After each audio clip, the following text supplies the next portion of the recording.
Hello?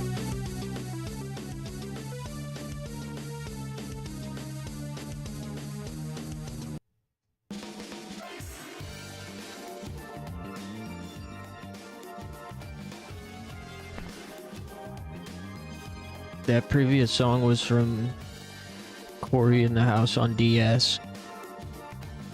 This is the boss fight song from Cory in the House.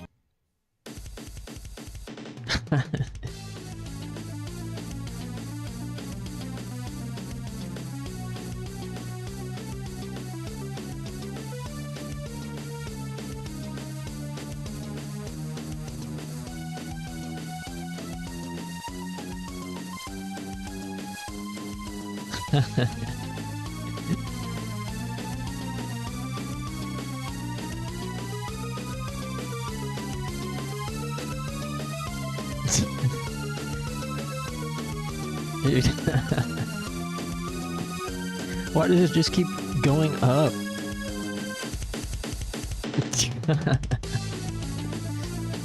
It's almost good. Like, this beginning part is kind of good. But then it starts to, like, it goes to that thing where it just keeps ascending.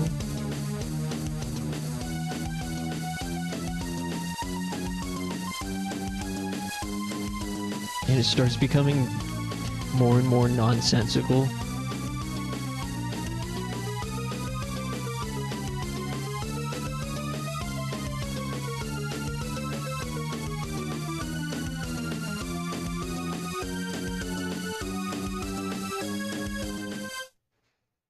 That's the music you hear when you're carrying something that's really hot. If you're carrying like a hot plate to a table, then this is the music you hear when you're chowing down. How much tension you want in this song? All of it? Yeah. How's it going, guys? What's going on? What's up?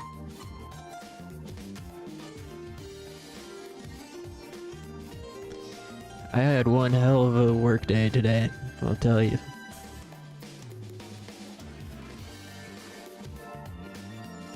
Today should have been the simplest shift, and it was a nightmare. We'll be playing Bubsy 3D. Oh, cool. Alright. I can't wait to watch you guys play that.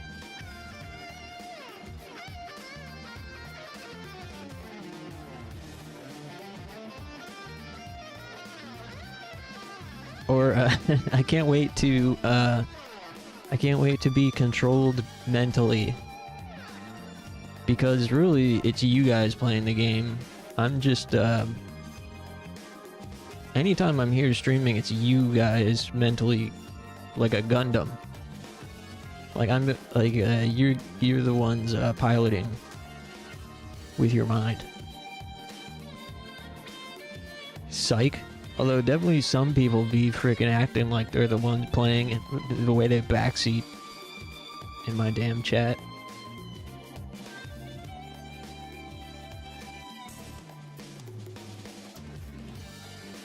Do you guys want to hear me go on another 5-hour Todd Howard rant? Yeah, sure. What's going on with the Toddverse today?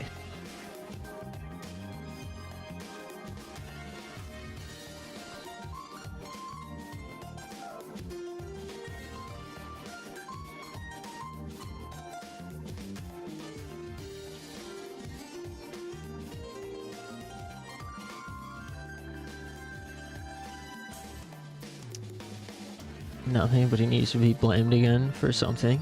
True.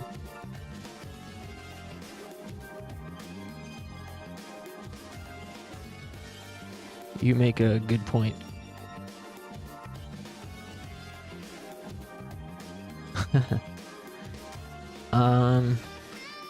So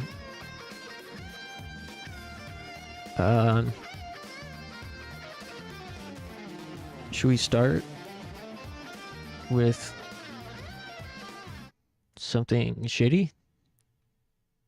and work our way into something good, or should we just play something good from the jump?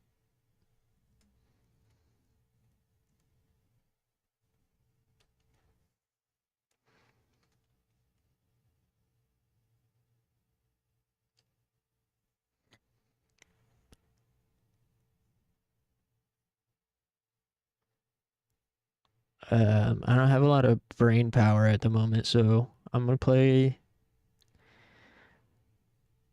I'm gonna play.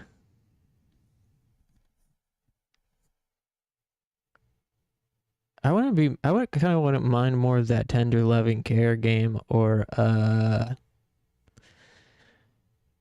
Clock Tower or Grim Fandango. But I think I'm gonna start with this game called Chaos Break.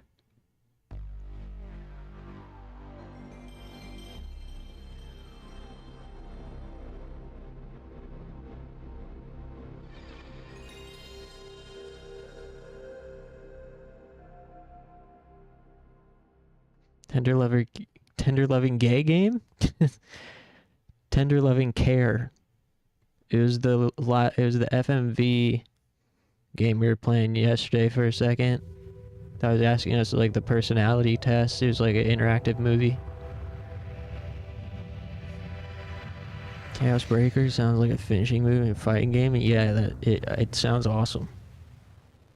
Chaos Break or like Chaos Breaker is probably the coolest name you could come up with for anything.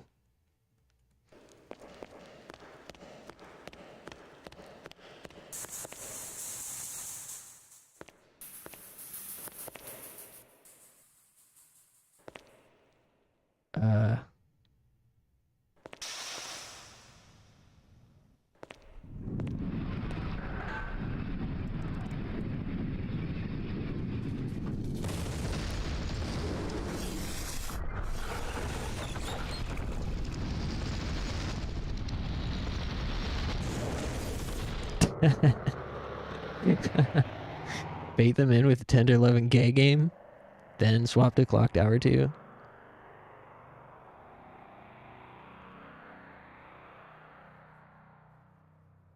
I have to go to bed earlier today. I need to be awake at 4.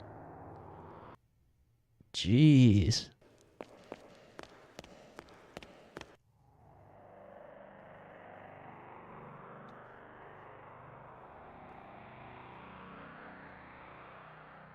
Damn, praying for you. Hey, why is the subtitle of this episode from Chaos Heat? Chaos Break.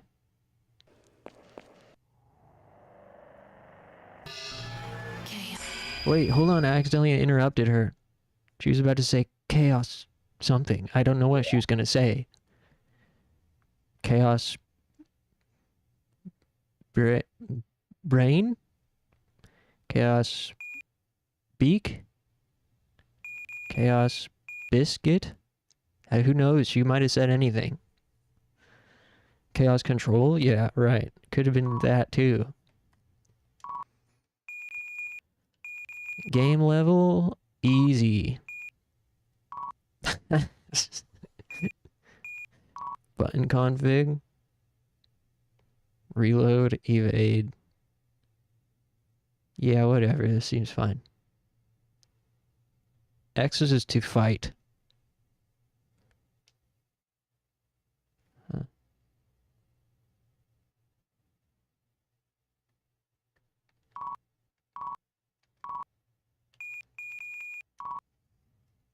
Chaos Brokeback Mountain.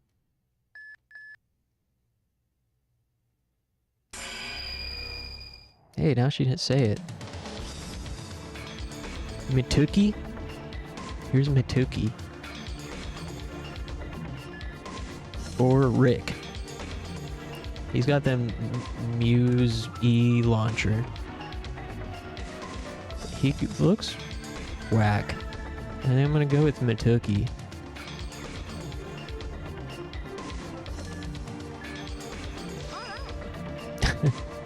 Alright.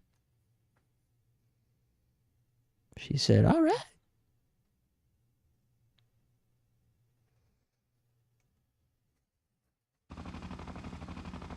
I'll go over the parameters of the operation.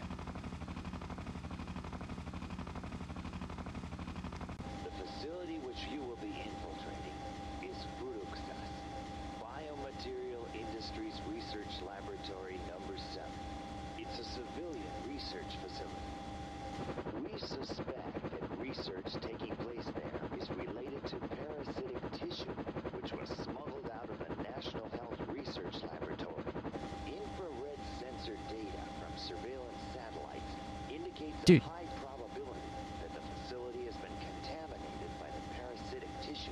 I think this is Briscoe. Will be to determine the condition of the research facility and retrieve the research data stored there. I think this is Briscoe from Contamination accident has occurred. Michigan Report from Hell. Cause at once.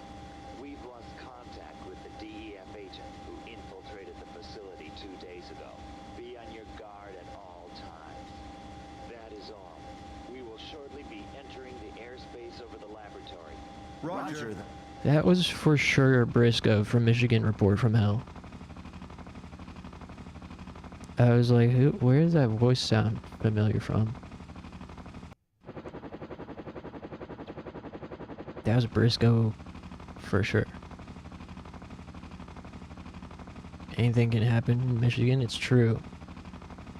Even though that game takes place in Chicago. Because freaking Japanese people don't know the first damn thing about us Americans in our wonderful Midwestern culture. The interior of the facility is probably very well guarded indeed.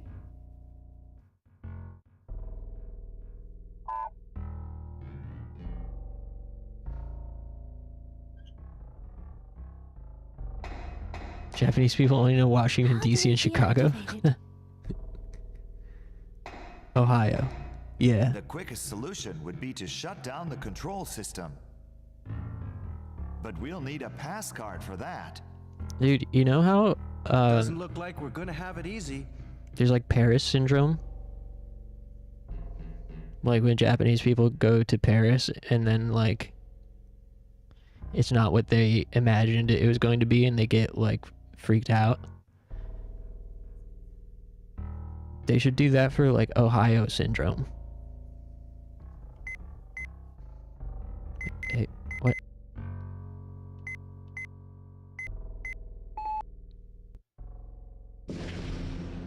Let's split up and check the place out. Be careful. I know already.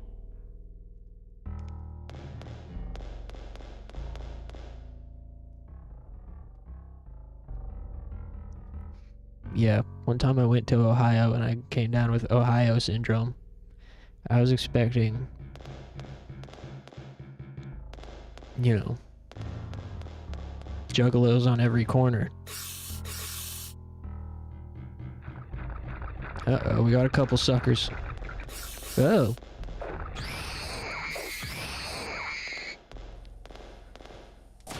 Whoa. Whoa, I just shot a mini nuke.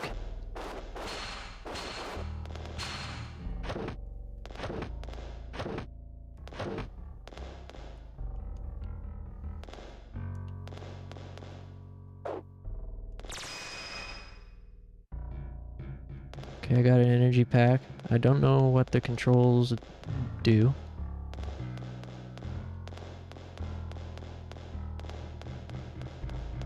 Here's something. Gas. I just picked up some gas. Here's some napalm. How about some Laffy Taffy next?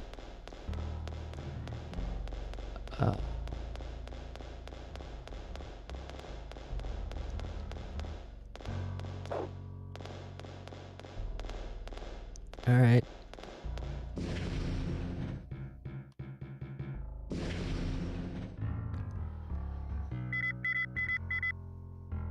Mitsuki, do you read me? Yeah? What is it? I'm in B2 right now. Come over here for a sec. Roger. I don't like how he said that.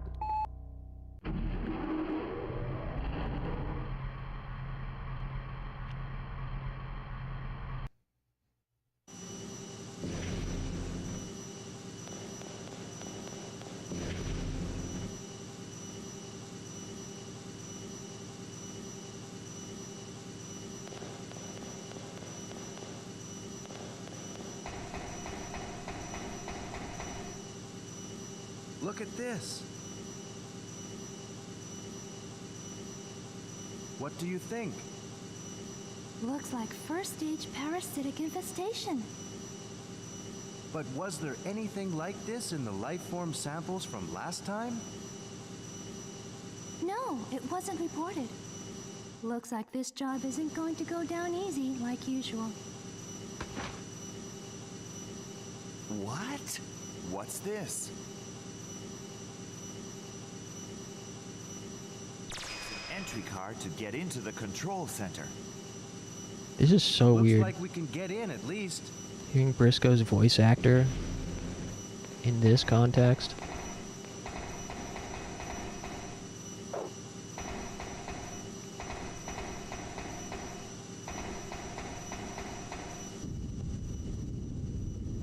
Hmm? Run! Oh. Ah. Oh my god, he's getting slurped. Oh, he got slurped.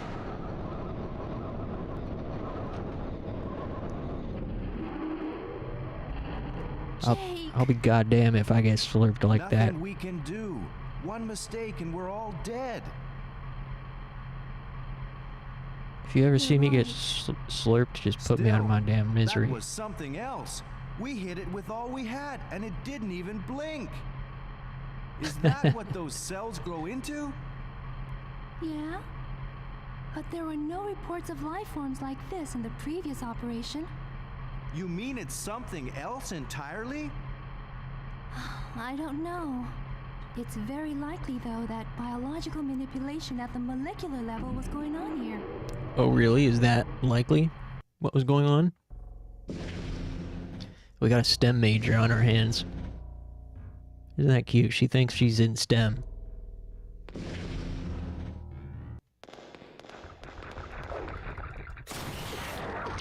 Oh, I'm getting slurped.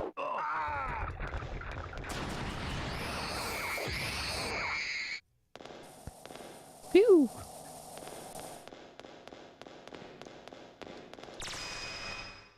I got a data disk. Checkwest 3D. Yeah.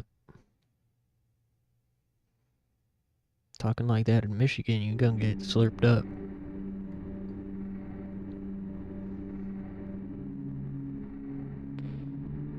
I'll start by contacting headquarters. Okay, that sounds I'll good. check around. You go contact headquarters.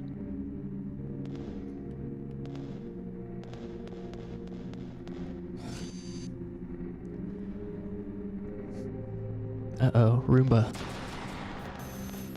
Whoa. Whoa.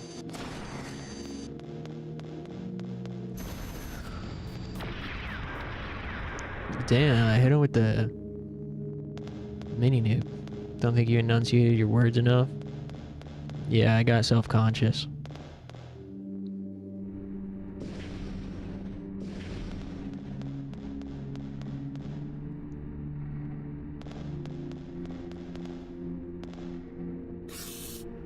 Ah.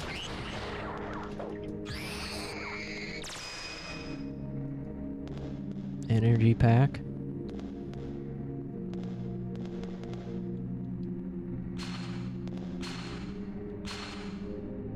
What do my controls do?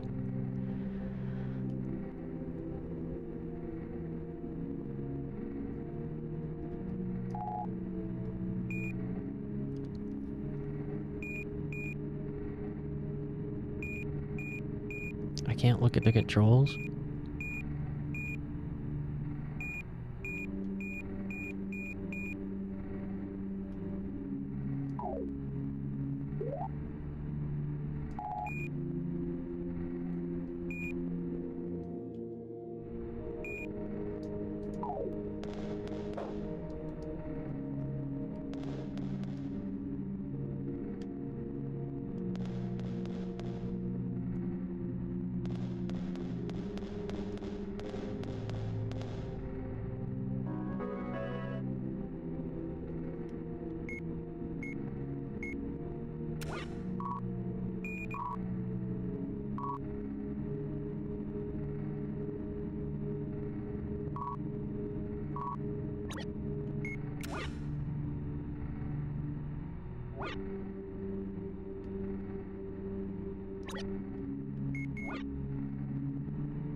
Ah!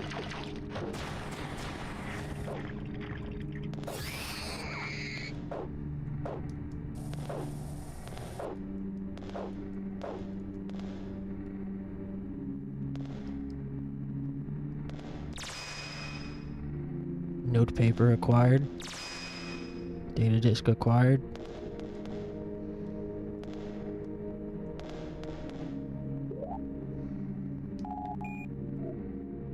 The note paper says swarm. Okay.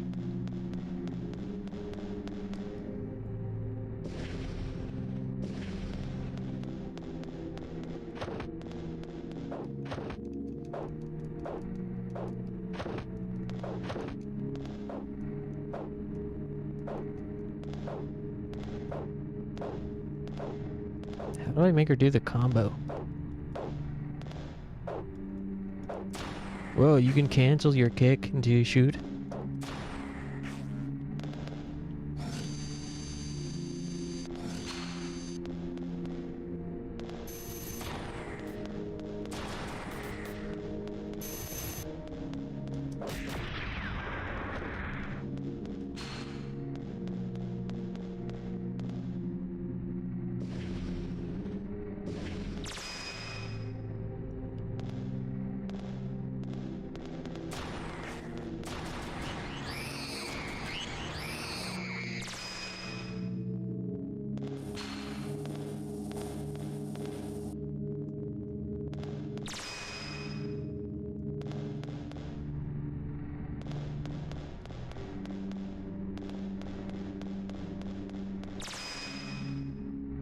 Penicillin tea.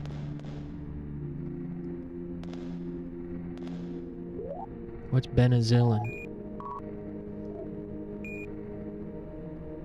Heart disease drug. I don't know what that's for. Brat? Like the dolls?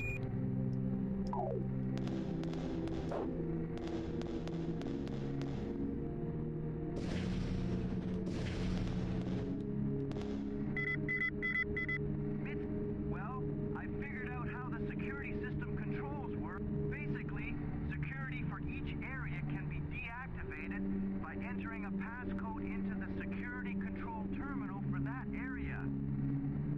We're going to have to find those passcodes ourselves, though. I figure the security systems from here won't be that tough, being a laboratory and all. But first we need to find working terminals. Also, it looks like each room requires its own pass card. We'll just have to find the people who are carrying them. Thanks. I'll keep an eye out. It's not an actual medication? Doc, I need some penicillin. I got an infection. Penicillin. Penicillin.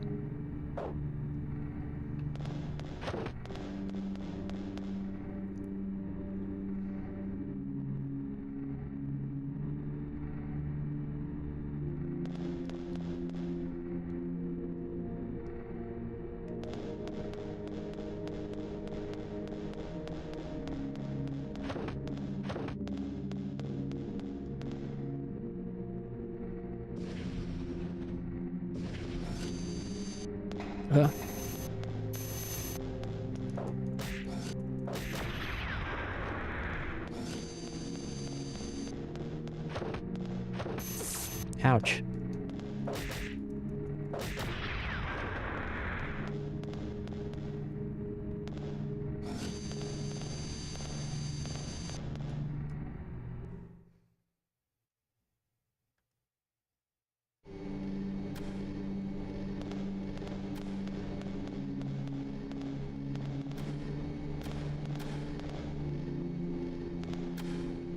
That's funny. I can't raise outside. What? Maybe it's damaged. I can't raise outside. What does that even mean?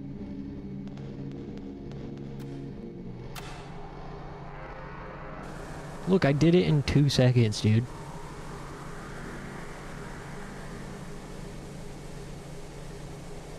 This. The same thing as the life form that was found in the accident 2 years ago. It resulted from the same cells. I'm certain of Someone it. get this guy in the next Shenmue game. Larry, fix the communicator circuits. What are you going to do?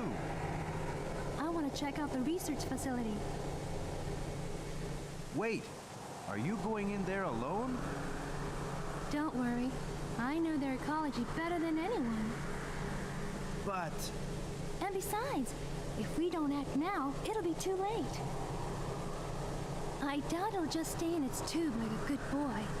What? Can you say that again? okay. We can communicate with one another. within the building. Okay. I'll call when I know what's going on.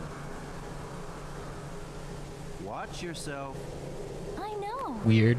Sounds like a You threat. take care of those repairs. Don't watch myself. Watch your own damn self. Asking if he's Chinese. I bet he'd sound really good delivering that line. Hey, see you in Funky. What's up?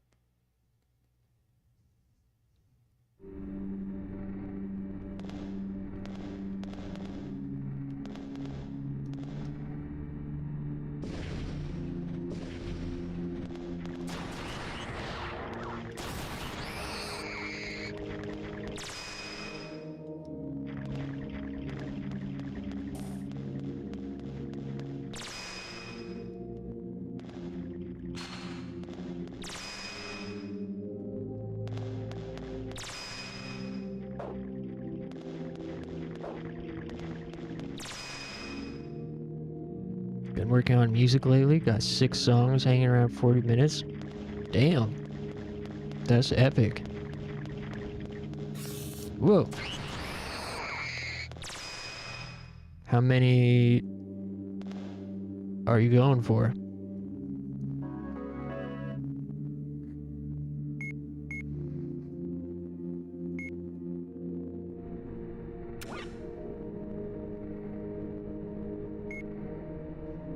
Need a drummer. Told myself I was gonna look for a drummer after 4 songs.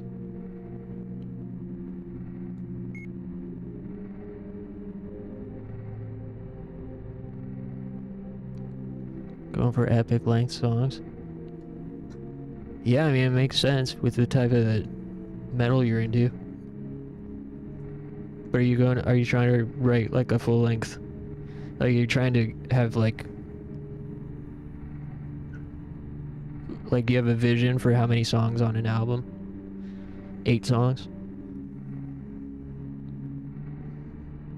People have a short attention span, that's true. Yeah. I mean, people do have a short attention span, but I think at the same time, people know what they're signing up for when it comes to like niche metal genres, you know?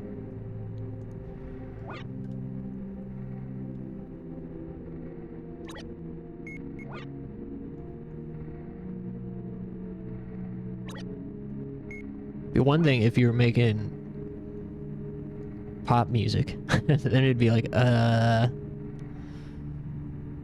this doesn't seem right.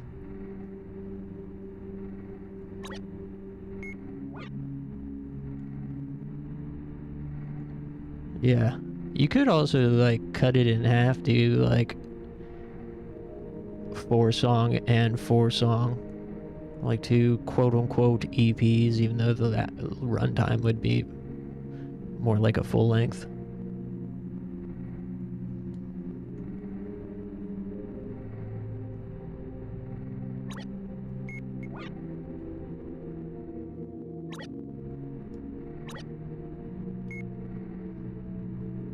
When you dropping another cover? enter security code.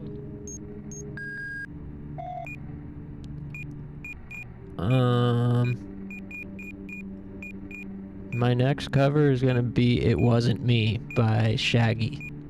And it's coming out tonight.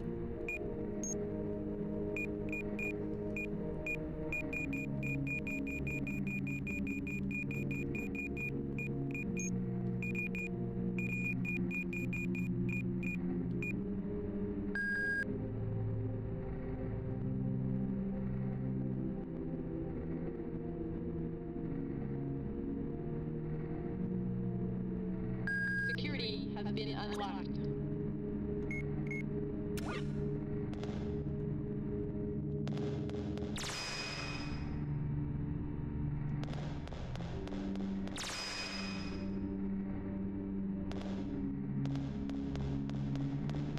Albums are still the way to go for metal. Yeah, that's true.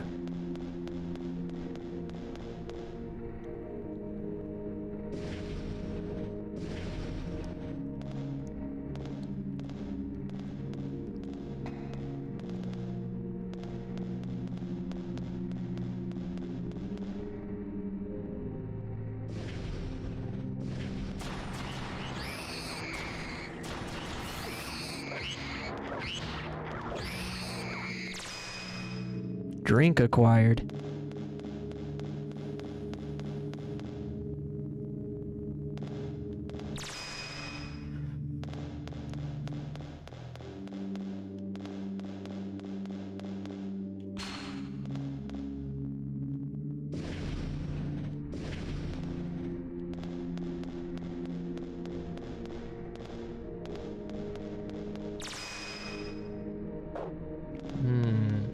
That logo looks a little familiar.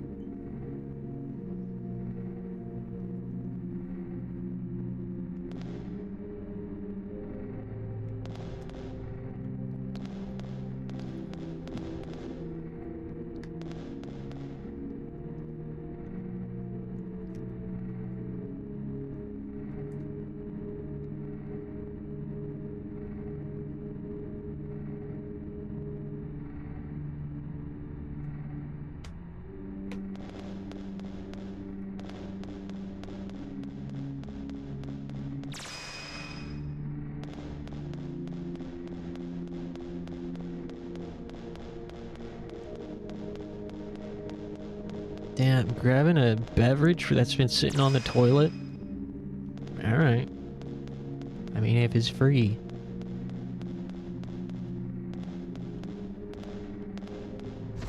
Whoops.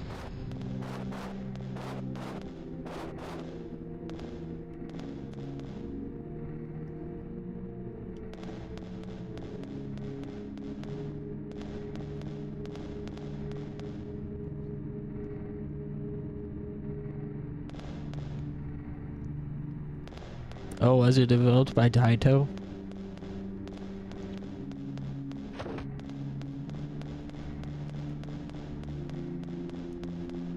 It sort of reminds me of, hey, I just seen a... Hey, there's a robot down there I saw through the door wall. It reminds me of, a game called Trag. Or Hard Edge, as it's known in Japan.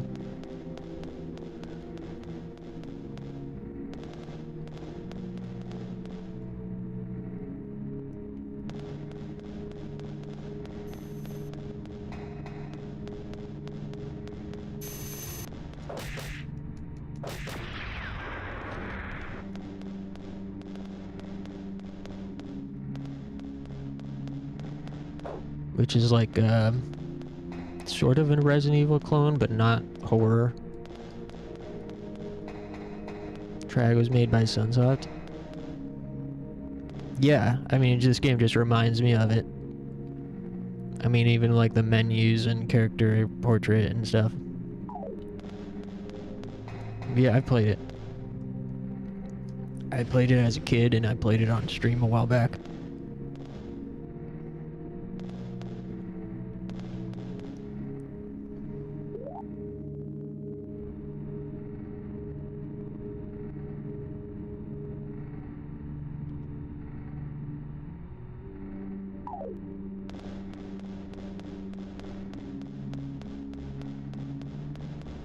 soundtrack didn't get good reviews. Yeah, I mean, I don't think it did back in the day. I think it's fun, though. For, like, a more action, hand-to-hand oriented RE clone, it's pretty fun.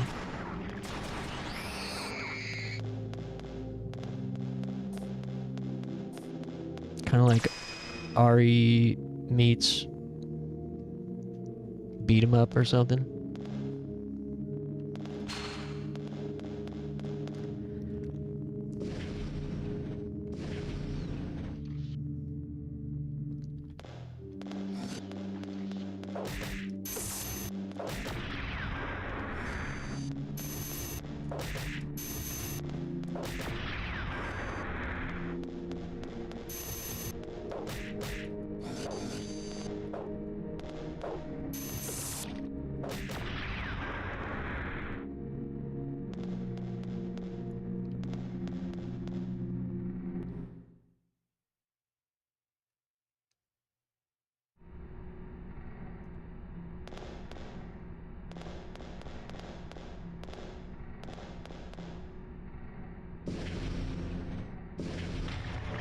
Uh-oh.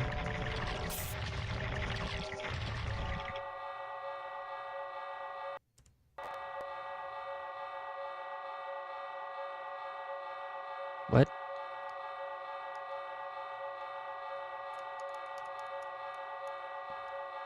They freeze? Really?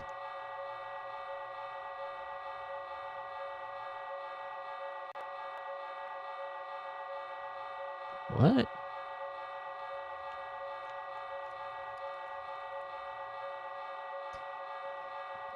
Well, so much for that. That's crazy. I don't usually get... I don't think I've ever had a PlayStation 1 game freezes on me like this, especially not one that's not, like, fan translated or anything. Alright. Well, it was fun while it lasted.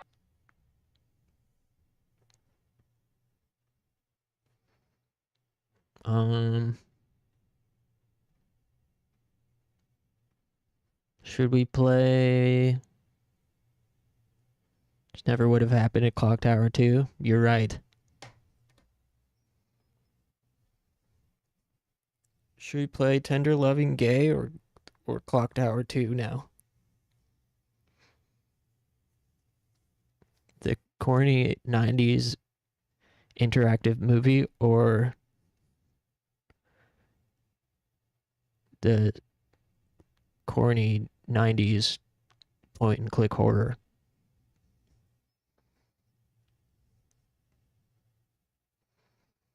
Movie? Tender Loving Gay?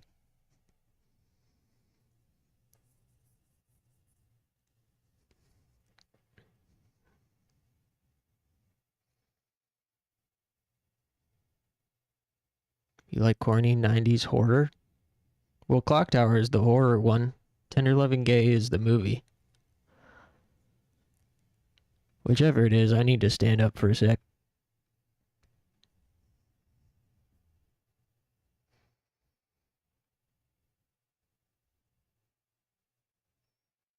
You want both? Okay. Well, you do both. One moment.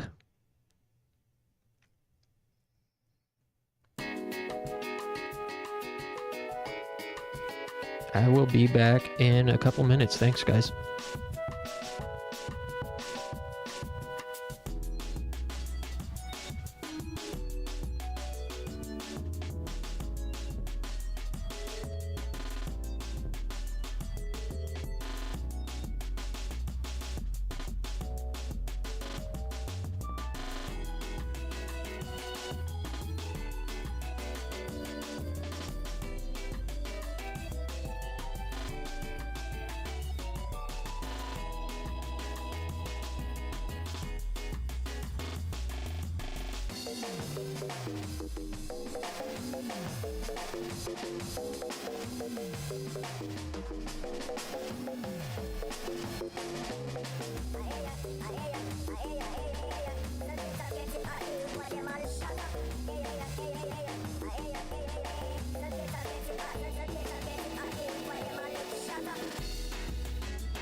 Okay.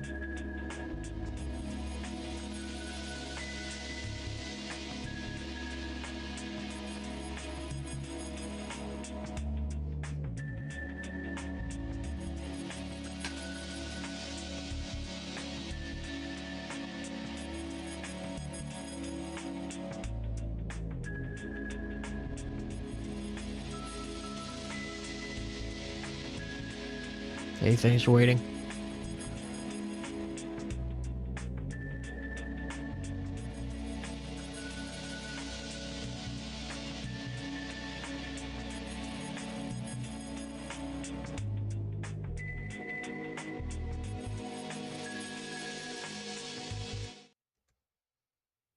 Let's begin with tender loving care. Making quinoa, and spicy tofu, and veggies. Hey, cheers. I ate too many Skittles today. That was my dinner.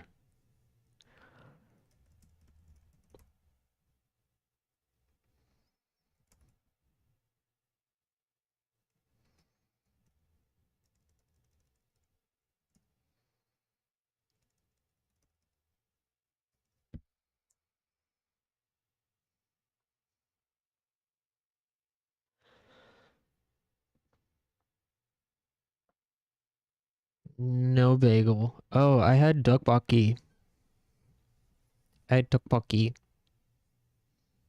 instead of a bagel. I had rosé spicy tteokbokki. Microwaved. Tteokbokki is my favorite thing.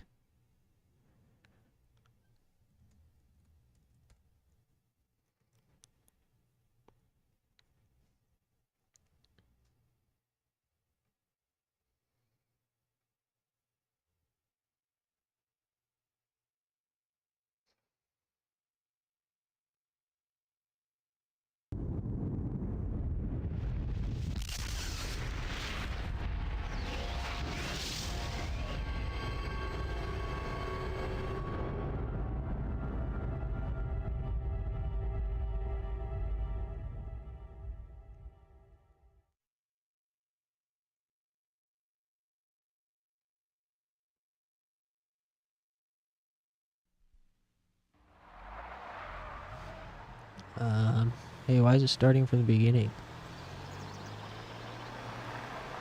I want you to do me a favor. Please respond to the questions openly and honestly. I like discovering things that are hidden. Hey, why is it making me start from the beginning? I don't remember what I said. I think we could hopefully just skip. I'm a willing participant in most games. A majority of the time, I can go right to sleep without thinking of disturbing things. Going to a movie by yourself is... When voting, I tend to... I like putting big keys in old-fashioned keyholes. True. When I go to the grocery store, I...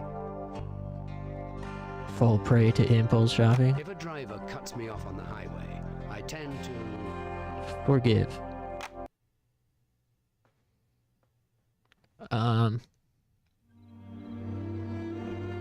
We already watched this stuff yesterday. I mean, I guess we can watch it again. If anyone wasn't here. I don't know. Apparently I didn't save the game.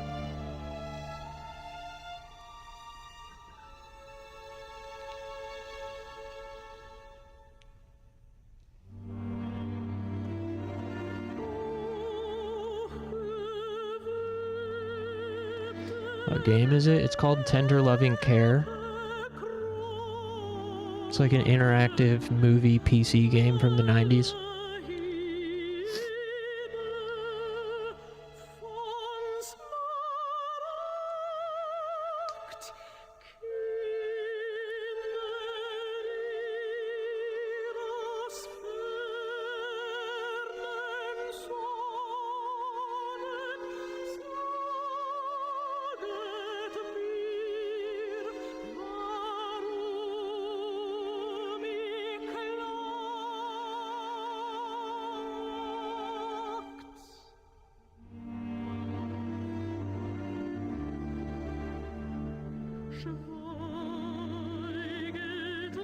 They really got a damn helicopter in the 90s for this shit. You know they didn't have drones back then. So they had to have a helicopter. They must have rented out a helicopter, but how the fuck?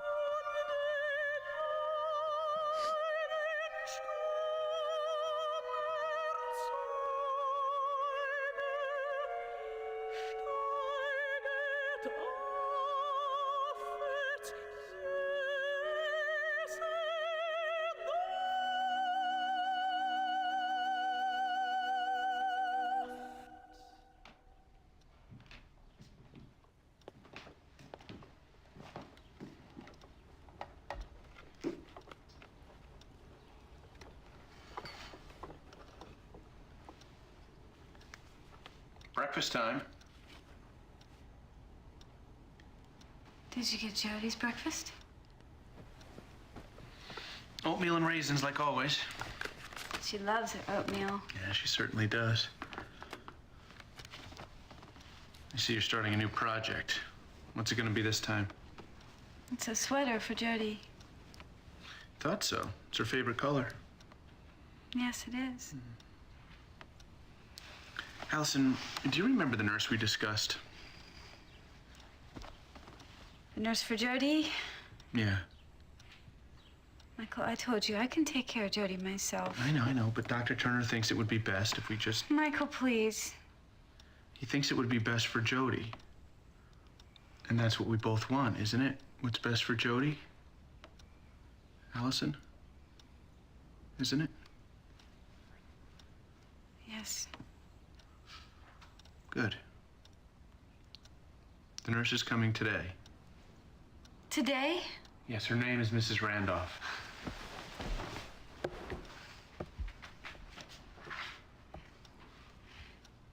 Is she gonna live here with us? For a while, till things get a little better.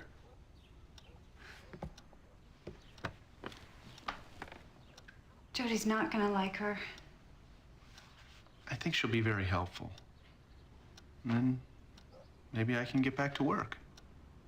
And leave us here alone with her? Let's just give it a chance, okay? Let's see what happens.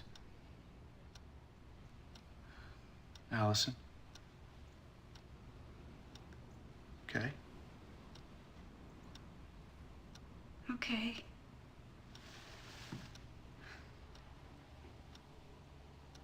Good.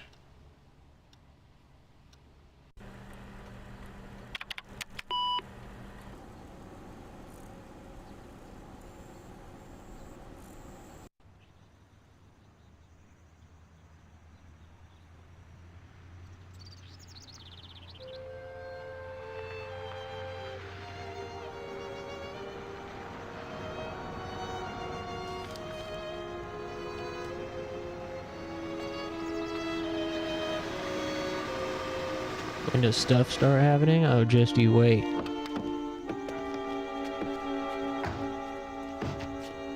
This man says it's a $50 fare from the airport. Lady, it's 25 miles. $2 a mile. Mrs. Randolph? Yes. Am I being overcharged? I'll take care of it.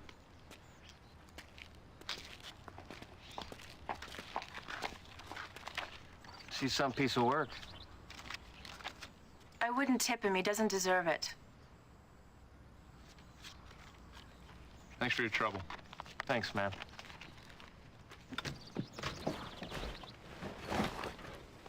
Good luck.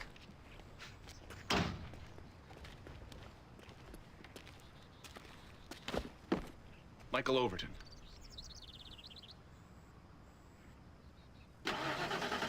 Yeah. Something wrong, Mr. Overton? You're not quite what I expected. What did you expect? You're very young. I'm qualified for the job. Dr. Turner said your qualifications were excellent. But you disagree? I just expected someone with more experience. I've been a psychiatric nurse for 6 years, and I'm a licensed psychotherapist. I'm sorry. You just don't look like a Mrs. Randolph to me. All right, man, you got expecting quit An older person, maybe a semi-retired widow or Dude. something. Drop it. If in your opinion I'm unsuitable, then I'll leave. No, I don't. On the other hand, if I don't fit your image of a Mrs. Randolph, then why don't you just call me Catherine and let's Why would you double and triple down on that? Okay, Catherine. Let me show you your room. Thank you. Yeah, very old-fashioned. It's up the stairs.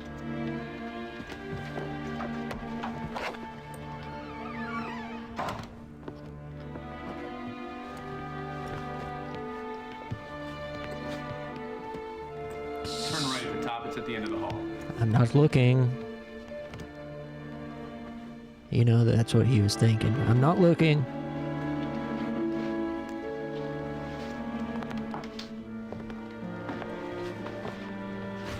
So,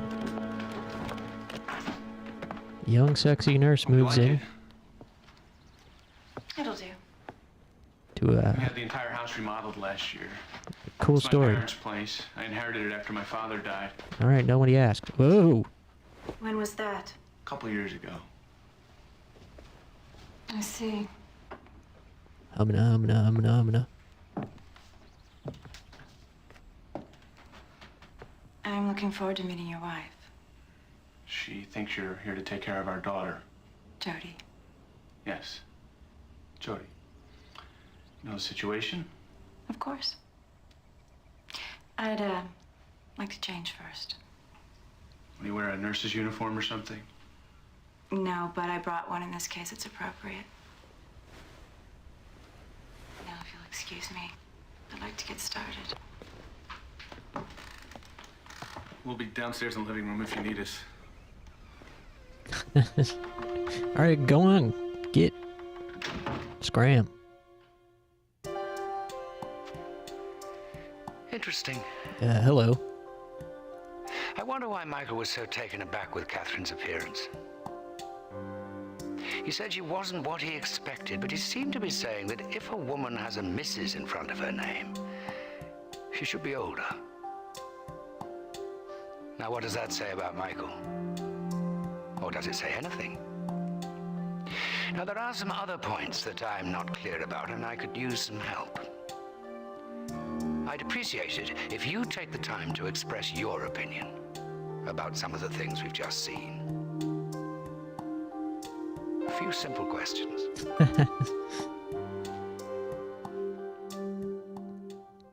Is Allison a good mother? Is Allison a good mother?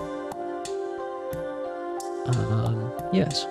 What kind of vibe do you get from this house? Vibe from the house? It's creepy.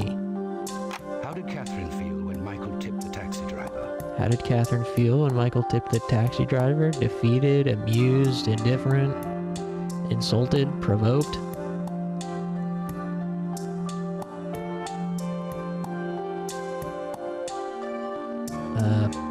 Provoked. How much faith have you in psychiatry? Some. Catherine is very appealing. Catherine is very appealing. I have no opinion. I like to watch people doing intimate things. No, I do not. On a scale from 1 to 10, how important is good sex to a marriage's success?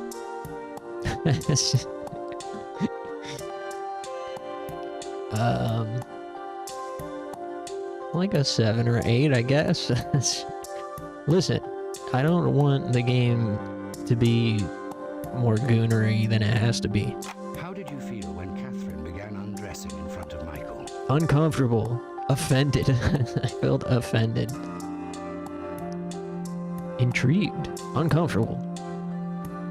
What emotion do you feel most strongly toward Allison? Nothing.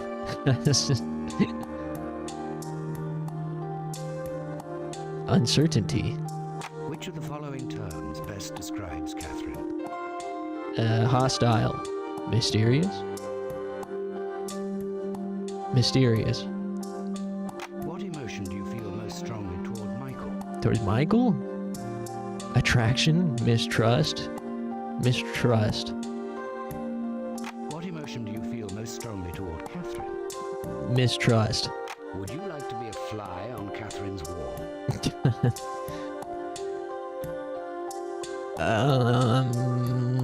No opinion. Is Michael a responsible person?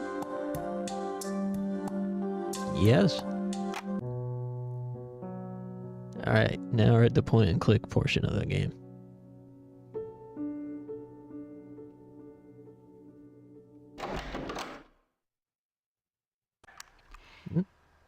After a brief informal meeting, Michael appears as described.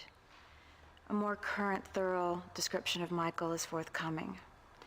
Scheduled interview with Allison will take place next.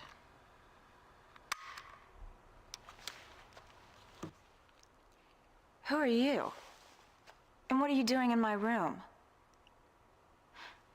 Oh, wait a minute, I see. You're the, viewer, right? Me I llamo didn't realize you could just sneak up on me like that. Angel Wing I'll have to Zero. be more careful. Never know what I might be doing. Hola. Well, I have to meet my patient now. You're probably gonna snoop around my room, aren't you? Guess there's nothing I can do about it. Oh well. You probably won't find anything too incriminating. I hope. Alas de Angel Zero. See. She's on to his abort mission. No, she gave me permission just now. What's on her computer? Let's look at her diary. The Rouge River Valley is truly beautiful. I was enjoying the ride from the airport, relaxing in the back of a yellow cab, looking out at the forest mountains. When this jerk of a cab driver started coming on to me, he waited until we were on an isolated country road, and out of nowhere he said that he noticed I wasn't wearing a bra and was wondering if I had any panties on under that short little skirt. Charming. I ignored him and he got angry, and then he tried to overcharge me. Michael Overton was stationed outside to greet me when the cab pulled me into the driveway. I was so angry with the driver I could hardly see. This is why she was angry. She wasn't just a meanie. As the cab pulled away, I calmed down and was finally able to focus on Michael. He's not what I expected. I should have anticipated this. I knew that Allison was married, but I hadn't really considered that her husband might present a problem. From everything Turner's told me, Michael's been forced into the role of caretaker for a woman who's become less of a wife than another child. But I was caught off guard. The way he looked at me, watching his eyes wander over my breasts and hips, filled me with an unexpected rush of excitement. Part of me wanted to encourage those eyes, but the better part had sense enough to shut the door. I have to watch myself. This case is too important, too rich an opportunity, to risk losing it over an attraction to my patient's husband. One of the benefits of becoming a therapist is not having to wear those damned uniforms anymore, but here I go, off to meet Allison in my Florence Nightingale disguise.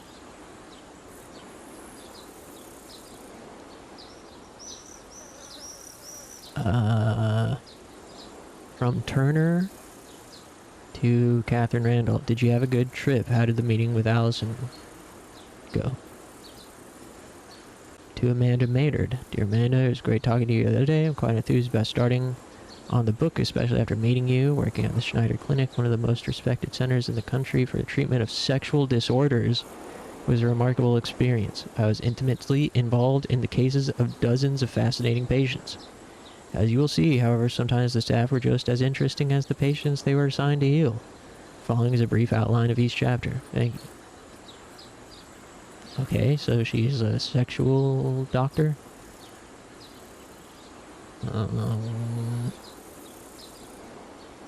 Let's take a look at her recording. Hi. Hi. I miss you. I'm sorry it's taken me so long to get in touch. You wanted me to tell you what I'm doing with my life, but you know what a crummy letter writer I am, so I came up with the perfect solution. I'll just talk to you as if you were here and send you these tapes. So, I'm on my way to Southern Oregon. I'll be working on that case I was telling you about, the Overtons. Remember? Oh, it's okay, Tigger. Shh. Everything is okay. Oh, I'm taking Tigger to the kennel. He's not a happy cat. I don't know how long I'm going to have to leave him.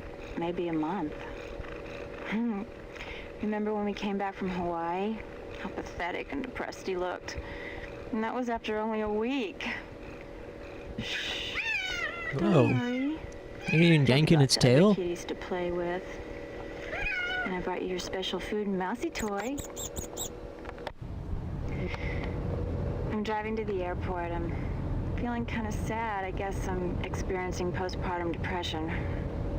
If I get this worked up over leaving my cat, I can't imagine what it'll be like when I have kids and have to send them off to summer camp. I've been thinking about that a lot recently. Having something happen to your child would be horrible. Yeah. The most horrible thing in the world. Yeah. I've arrived at the Overtons. It's on a farm in the middle of nowhere.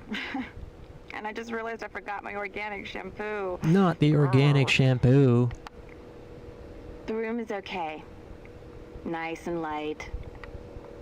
The bed leaves something to be desired. It's as hard as a hospital mattress. Is this boring you? Yes. I'll bet you want to hear something more professional and nurse-like. No. I'll give it a try. Notes for Allison's official case study and medical documentation.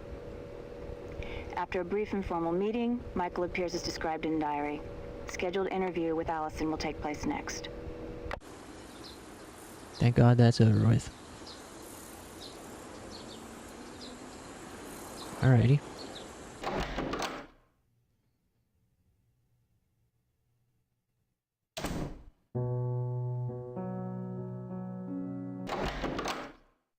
What do we got in here? I like the 3D renders. Knit and be happy. Yeah, no one cares about all this. Tie the knot. Cool. So I think their, like, kid died. And the wife still thinks the kid is alive. And she's cuckoo. I think his wife is cuckoo and thinks their child is still alive when the child died somehow. So this is the wife's diary. I don't want that woman here. What does Michael think he's doing? Never listens to me. He never listens to me. That woman is going to touch her because we don't need any help. Hate nurses. They always stick that needle in so hard, so fast.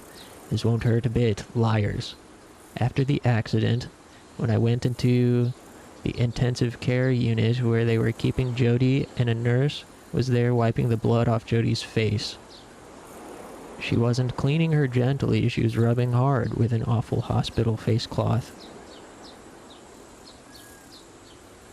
Rough and starched as if Jody couldn't feel it, and I screamed at that nurse. I said that rubbing so hard would hurt Jody's skin, and the nurse, she just looked at me with this stupid expression like I was crazy.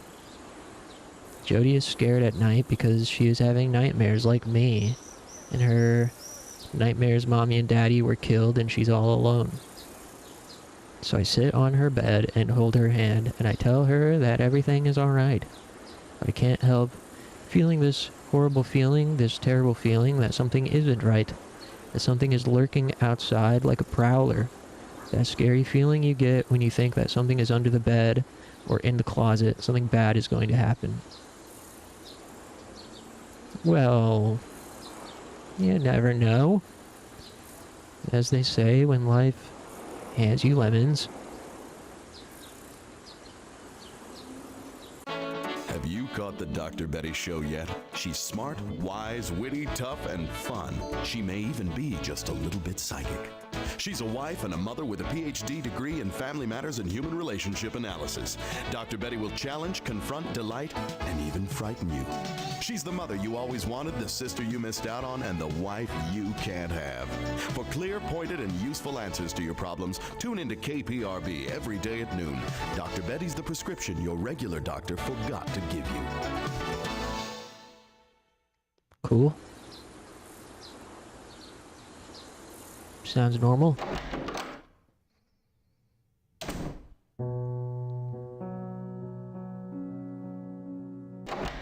What do we got in here?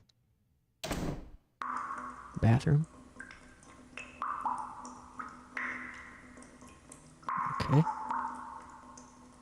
The wife you can't have, yeah, because you're gonna be alone forever. You can't have no... You can't have no, whatever.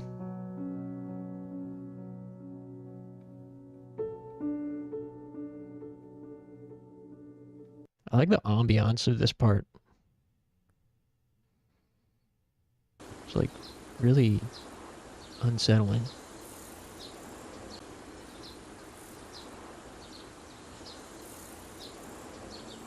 What we got here? Catherine Randolph. That's the sexy nurse. Seeks placement as psychiatric mental health nurse practitioner. Cool.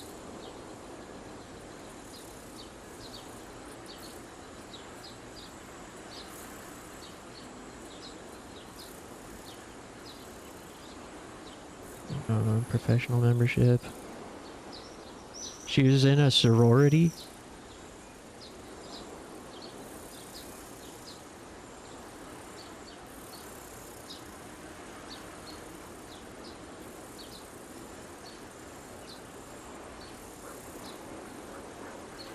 Assistant to Chief of Staff at the Schneider Clinic Treatment Center for Sex Therapy. Provided assessment and treatment for patients with a variety of sexual problems, including lack of desire, lack of orgasm, erection problems, premature ejaculation, painful intercourse. Conduct group therapy with adult women survivors. Then some other less spicy stuff.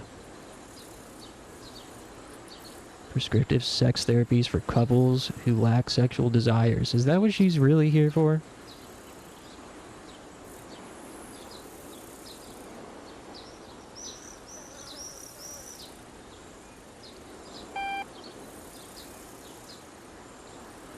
Okay, now here's Michael's journal.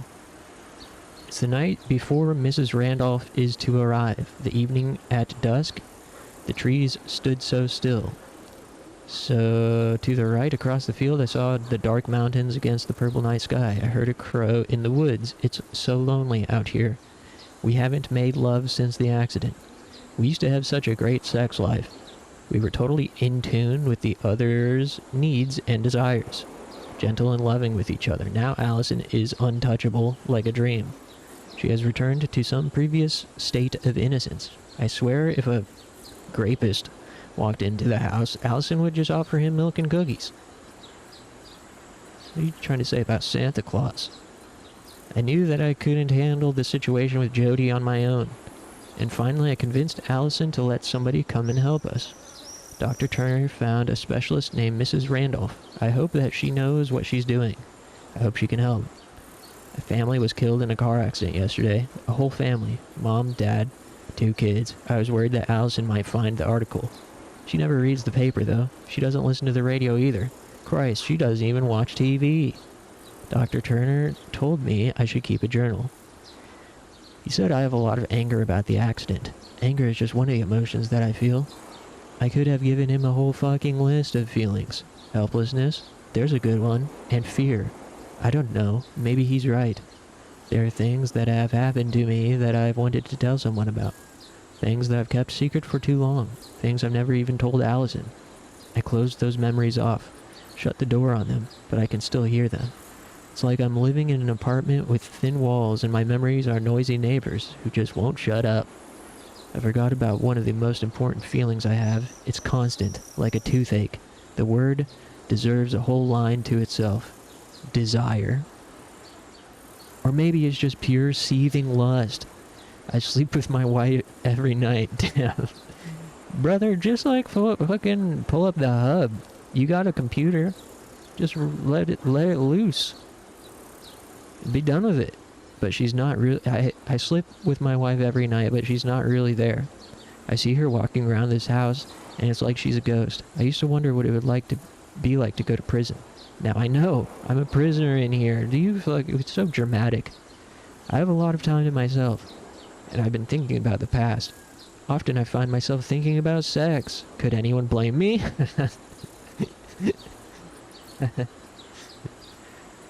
Come on.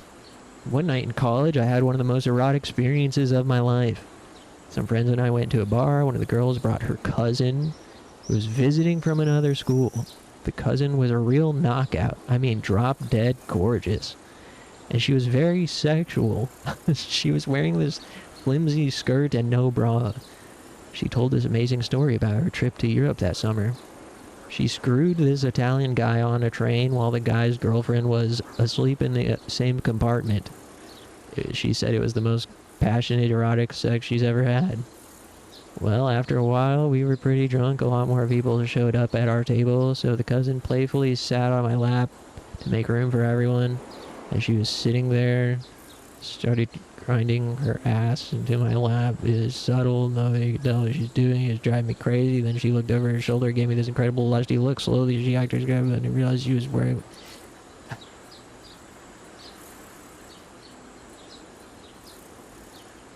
Jeez. Yuck.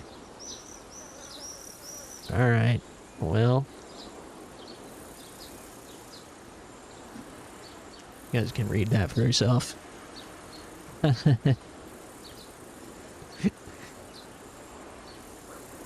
Never thought I'd hear Zero read a Wattpad fanfic. Well, you know. Listen, man, what was I saying earlier about I'm just a Gundam? You guys are the one playing this game. What, you know, I just showed up to punched in to work. You know, and you guys told me, hey, we're playing Bubsy 3D tonight. We're playing Tender Loving Gay tonight. I'm like, okay, you're the boss. You're the guys who are the one controlling me. I'm just a Gundam, and you're the pilots.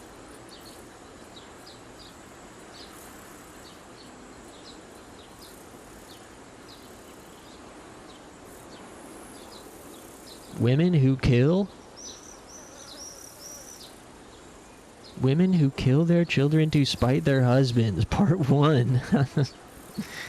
What? Dude, I told you guys about that book that I read in middle school that was at our library. Me and my friend discovered it, called When Dad Killed Mom. It was a young adult fiction novel about two adolescent tweens and teens, two brother and sister, and their dad went to prison for killing their mom, and then they had to like raise themselves on the damn street or whatever. And that book was just like in the middle school library. Me and my friend discovered it. We were like, whoa, this is cool. That's why you don't read? Yeah, I stopped reading after that one myself. I ain't read a book since I was 12. This is too much text. But I get it. Alright, now what?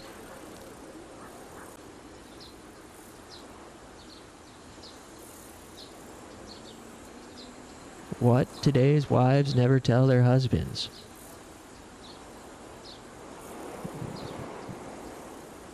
"12 Secrets to Sizzling Sex Life." Oral? Music holds an immense power to arouse sexual desires. WAP?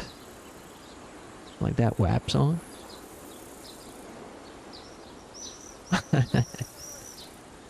Alright, where do I go now?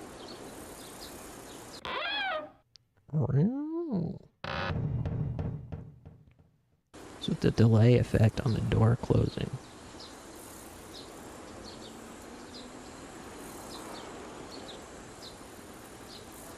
This part of the game feels like one of those like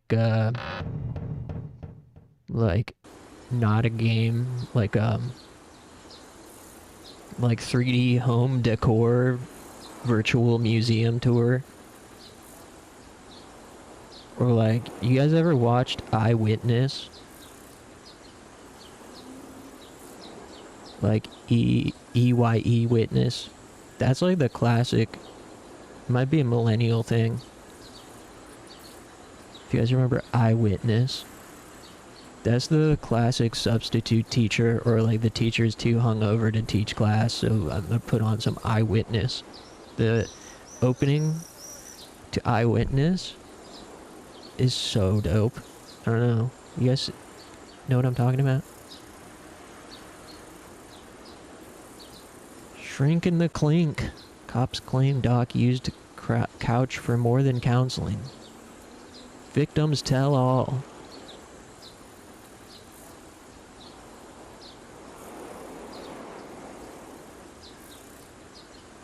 Yeah.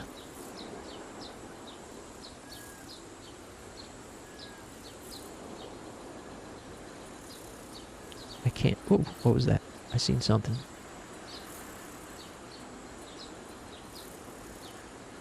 Huh?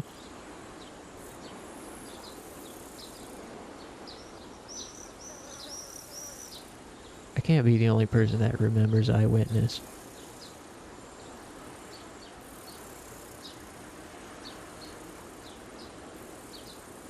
Rogue Valley. Boring.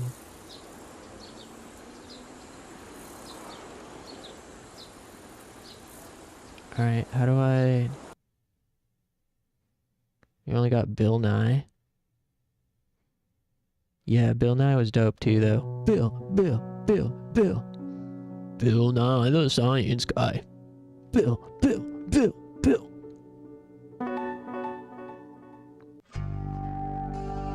I don't know how to save.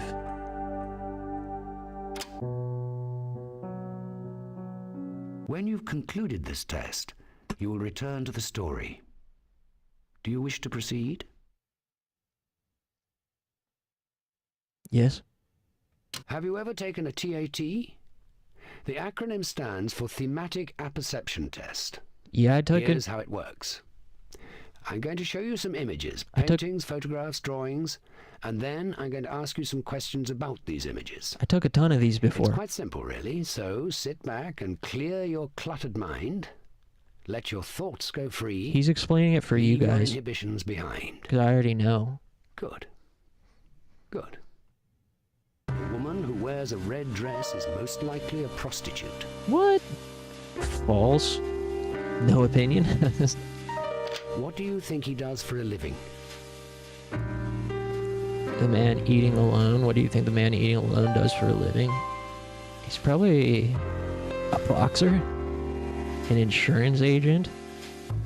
What do you guys think? What do you think this guy's does for a living? He's a streamer.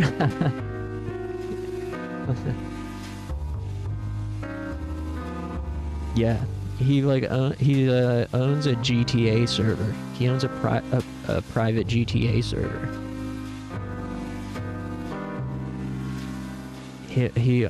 He's made multiple Roblox games. He owns and operates a Roblox bathroom game.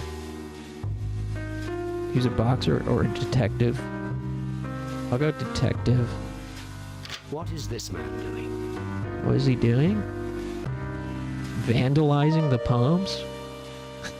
Yeah, I'm about to vandalize the pumps real quick. That's like when you're at the gym.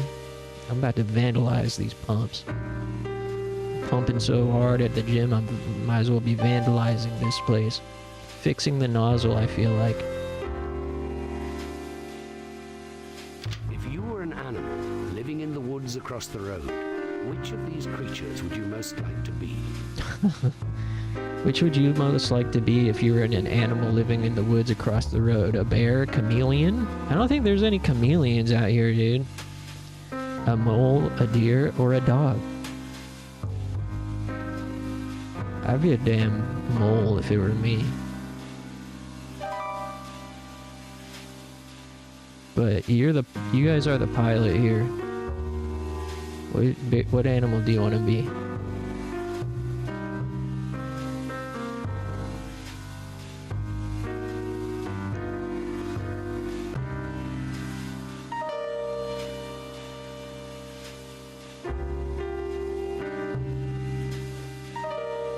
A bear it is. Do you like to look in people's windows at night? I mean, it depends, okay?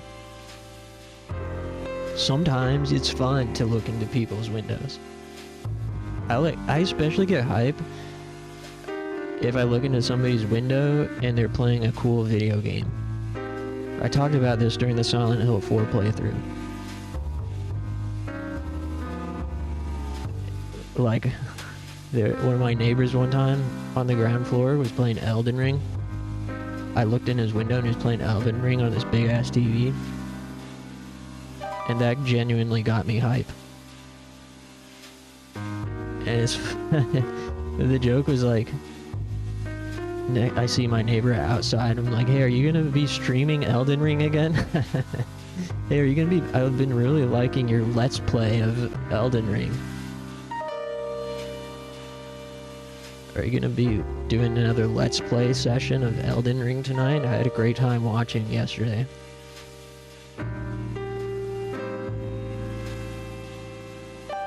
So anyways, do you like to look in people's windows at nights? Honestly, yeah.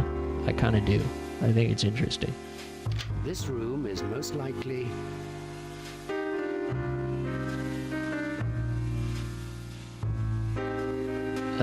clean apartment. Where do the stairs lead? Were you lurking in chat? No, I was in your front yard, yeah. Yeah, I was lurking. I think the stairs lead to, the projection booth.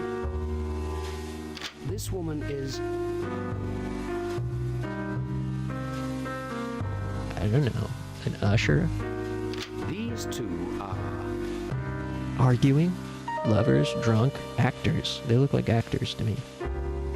It's only weird if you bring binoculars. Dude, I actually did use binoculars one time. Because I'd just gotten them at a gift shop. And I was traveling with an ex-girlfriend and we were staying in a tall hotel, and across the way was another big tall like apartment thing, and so I tried the binoculars from the gift shop to see if I could see into anybody's place. As a joke. It was a bit. I was doing a bit. I feel too guilty and weird to do that. I like to see how people have decorated. I mean, if you got your blinds, some people have their curtains wide open. At that point, it's an invitation, right? If they don't want you to look inside,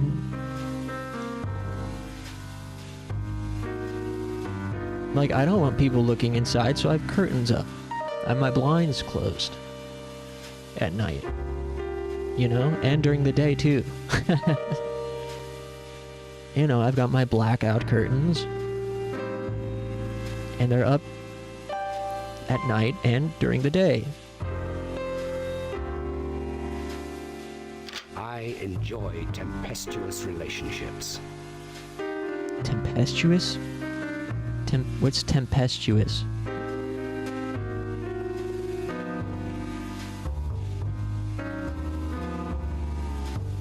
Hey, what is tempestuous? Hope no one is looking at me. Well, I actually have, like, ironically, I have, like, a phobia of somebody looking inside. Especially, like, I get intrusive thoughts of, like, faces in the window at night. What does tempestuous mean? I guess true. I do be falling for them red flags. At least it used to. Not anymore. So, false, actually. The marble statue symbolizes Fertility, repressed homoerotic desires, frustration, lost innocence. Fertility, I guess. I don't know. this painting should be called Young love, Pinocchio's dream, Nightmare by the river, Woody. These are different choices than last time, I think. Woody? Pinocchio's dream, Nightmare by the river. in the funnel is This is also different than last time. I mean, this picture's the same, but these options are different. Would have called that one Woody. Yeah, you're right. Medicine, soothing, or sunburn. Poison. Blood. the liquid will Spread onto the floor. Plug the funnel. the man is whispering. Give me a bite of the apple. This painting should be called Michael and Catherine, Mulder and Scully. Oh, jeez. Dad and Mom. Adam and Eve. If you stare at your face in the mirror long enough, you will see the devil. No. The young couple are Contemplating the passing of time in a painting above the mantel, standing in front of a mirror. It's a mirror. I would most like to see a painting in which A naked person was prominently displayed. Yeah, I would like to see a painting where a naked person is prominently displayed. Religious motif. Beautiful landscape was realistically rendered. Psychological theme was illustrated through symbolism. I like beautiful landscape. when I stare at clouds, I try to see God.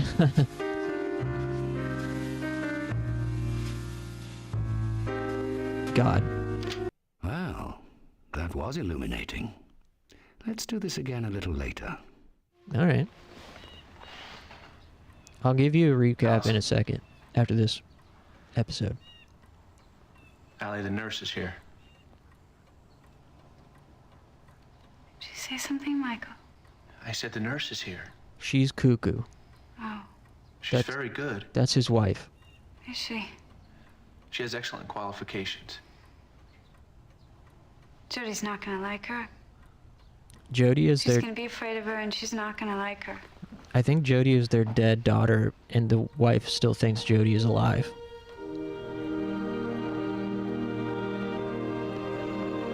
This is the live-in nurse, and she's beautiful. Hello, Allison. Allison, this is the nurse. I'm Catherine. Hi. I'm here to help you. I know what you've been through. Please, have a seat. Please have a seat.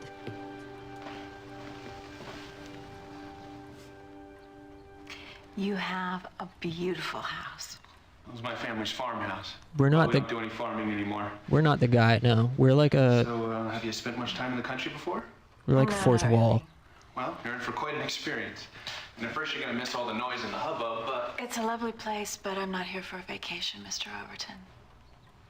I understand that. This is the first time we've had a stranger come live with us. I know exactly how you feel. When I was a little girl, we had to have a nurse live in our house to take care of my mother who'd suffered a stroke. How horrible. Yes, but out of bad things, good things can come. That's what made me decide to become a nurse.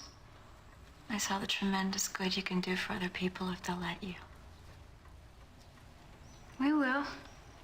Won't we, Michael? Well, yes. Yes, of course we will. I'm glad to hear that. I'd like to talk to you about Jody and what happened.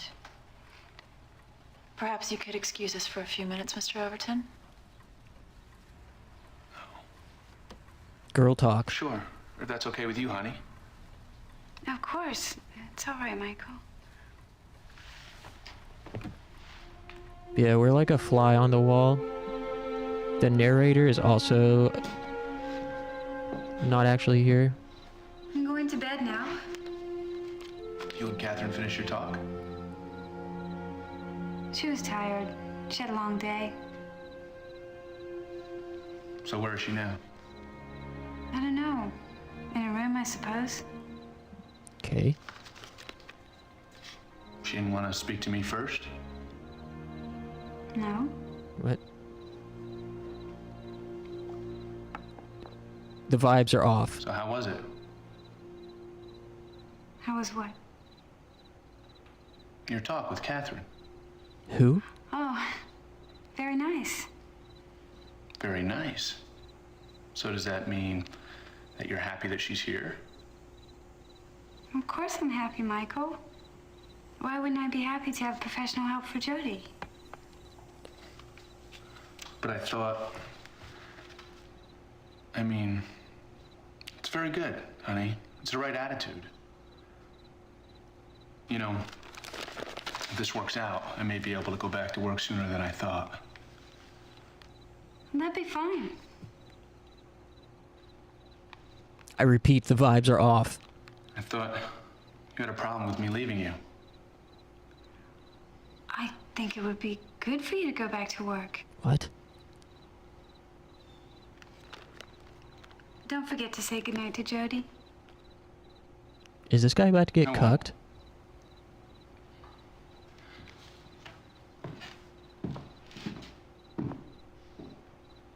Dude, I think Michael's about to get cucked.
Ooh.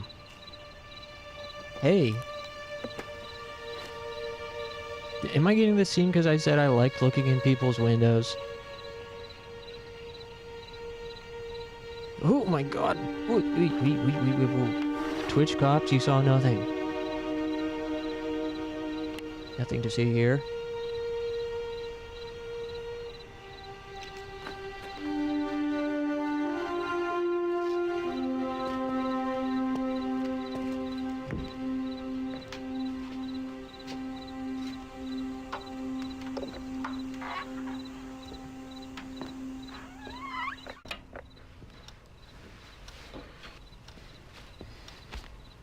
I didn't hear you say goodnight to Jody. I think she's asleep. I didn't want to disturb her. She's awake. I heard her right before you came in. Okay, I'll be right back.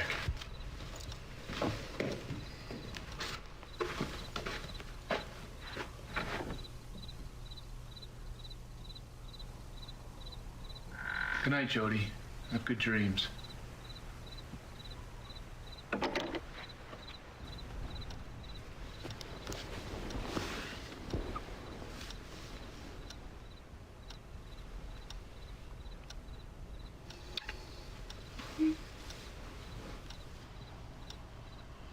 Good night, darling.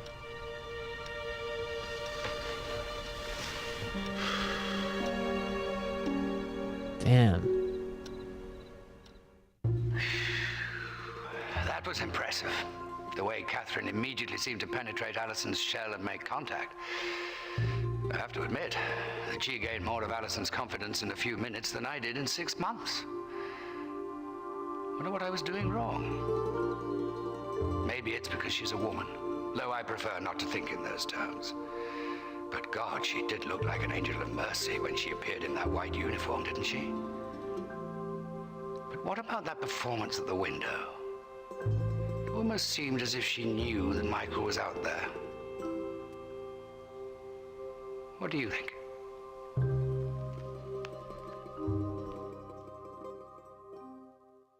Allison is a bad person because she is frigid. I disagree. Nurses like to boss people around. I disagree. Which of the following terms best describes the way Catherine appeared in her uniform? Angelic, seductive, powerful, sinister, professional.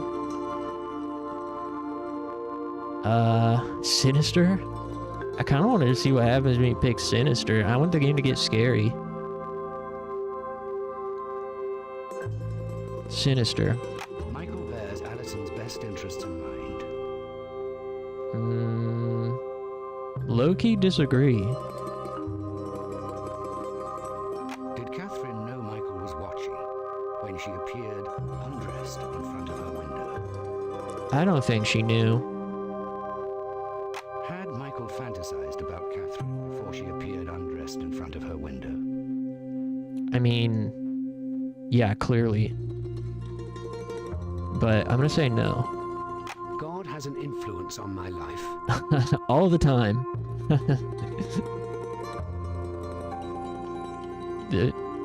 The actual answer is not at all, but... Allison bears Michael's best interests in mind.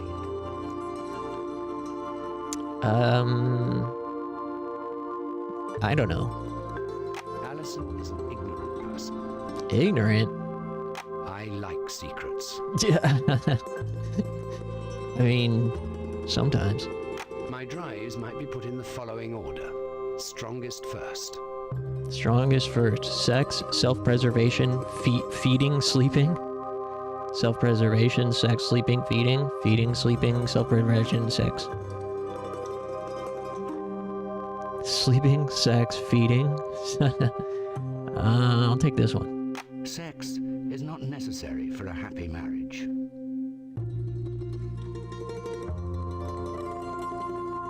I guess I disagree. It was inappropriate for Catherine to hold Allison's hand during their initial interview. Disagree. Michael Allison. Michael Allison. This game is one never-ending personality test. Yeah, it's personality test, the game. Michael blank Allison hates, loves, feels ambivalent towards. Loves. I would trust the mental health of myself or a loved one to a psychiatrist. At any time, only as a last resort, never. Trust the mental health of myself or a loved one to a psychiatrist. I mean, I don't know. I don't know if I would trust, like, entirely, like, here, you are responsible for it now.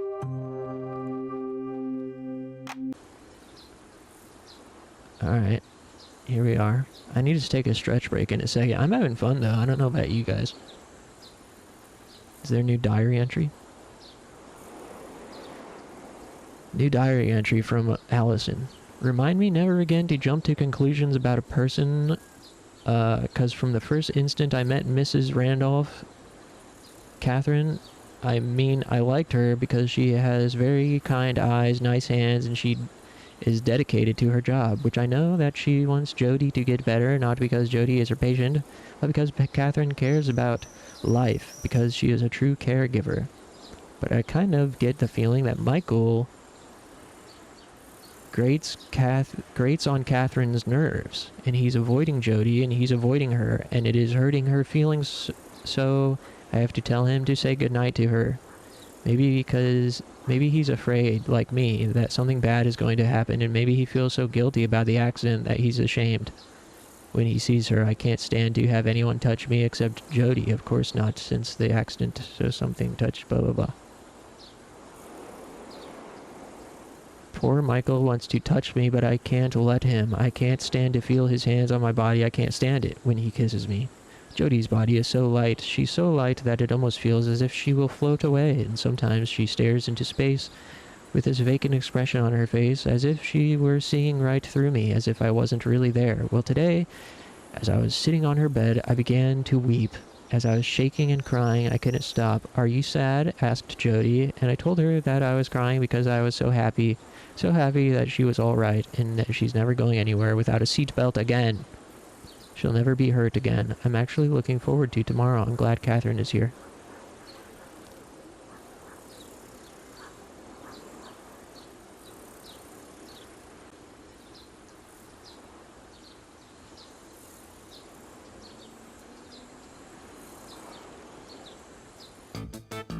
Hi, I'm Dr. Betty Sharpstone. If you can't quite get your act together, if your issue is poor self-image and depression combined with a mix of self-pity, you need to read my new book, I Can't Stand Myself, 10 Ways Women Can Get a Life. I was a single mother. I worked my way through college. I even managed to get a black belt in Taekwondo. Whoa. So don't try to tell me that you can't do it. Quit whining and get on track. Yeah. A trip to your bookstore and a mere $24.95 could change your life. If I could personally come to your house to kick your butt, I would. But I can't. So I wrote a butt kicker of a book. Buy it today and listen to my daily radio show on KPRB. Now go out and get a life. Are you a loser? I know you are. Stop being a loser and go get my book. Gosh darn it. I don't know how to save the game.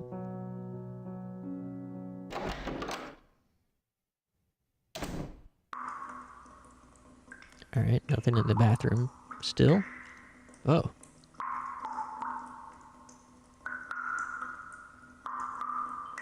Maybe this is where we have to go to progress. Let's finish exploring the house first.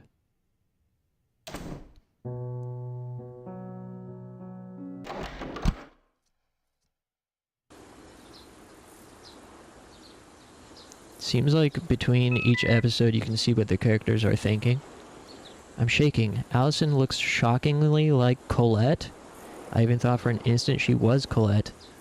That old dizzying burn, it's been ages since it last weakened my knees. Now it radiates from the center of my body. I held Allison's hand, they sat beside her on the sofa, wanting and not wanting her to be Colette.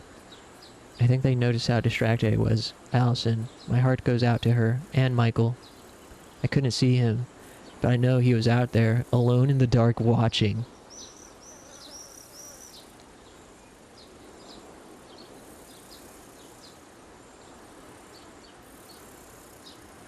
Huh?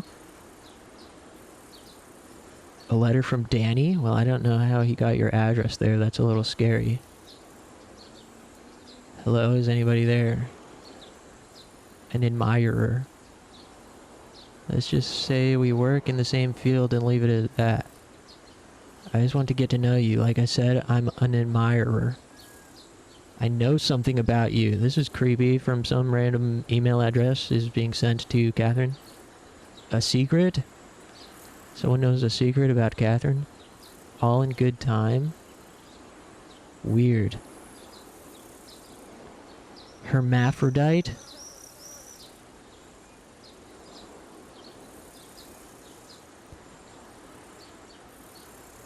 Whoa. A man brought his wife into the clinic after he found her on the kitchen floor during the middle of the night, screaming and stabbing at her genitals with a knife. She was a startlingly beautiful young woman. The patient had to be put in protective gear to protect her from hurting herself. The patient's family doctor revealed to Dr. Turner that she had been born as a girl, but during the puberty, hermaphroditic growth of a penis occurred. At the time surgery was performed to remove the unwanted organ, and she was given female hormones to counteract the testosterone. Okay. Cool. Plot twist. Do you think the plot twist is that Catherine is gay? I just met with Allison. It was very, disconcerting. She reminds me so much of Colette. The way Colette was when I first met her. Who's Colette? Damaged goods, the diamond covered with mud, all that. When I sat down next to Allison and took her hand in mine, I felt my neck and chest become flushed. It's not just her appearance that's similar to Colette's. It's that look in her eyes. It's hard to describe it. At first they seem dull and lifeless, like the eyes of a corpse, but then, just for an instant, you see a glimmer of life. You see her former personality. It's just the way she was before the accident. It's just fighting to get out. I can see that Allison's true self is warm and vibrant and sensual. And I'm gonna help her get it back. Oh, I know. You're muttering, here we go again with the Mother Teresa complex. Well, sometimes I wonder if I did become a nurse simply because I'm drawn to wounded people. But I know that I am good at what I do. No, not good. I'm excellent. And I really believe that we're here on this earth for a reason. My purpose in life is to help people get well. Michael and I had an immediate connection, the wrong kind of connection. I'll just have to be careful with him. And myself, too. Mm-hmm.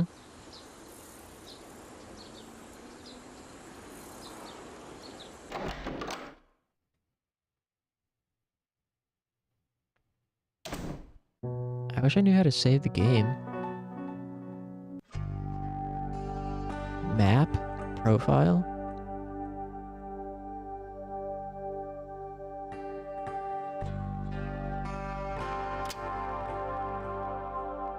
Enjoys accounts of violence?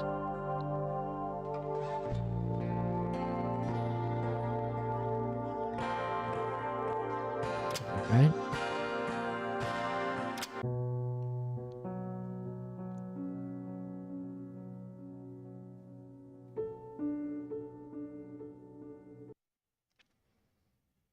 I really need a stretch break, but I don't want to, like, interrupt the momentum.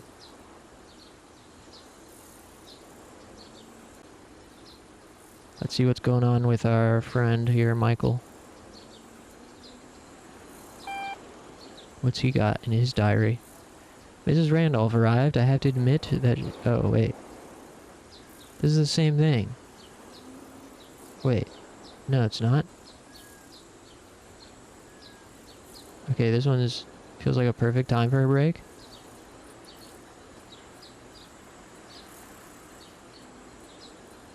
Alright, well, I don't know how to turn the sound off on here.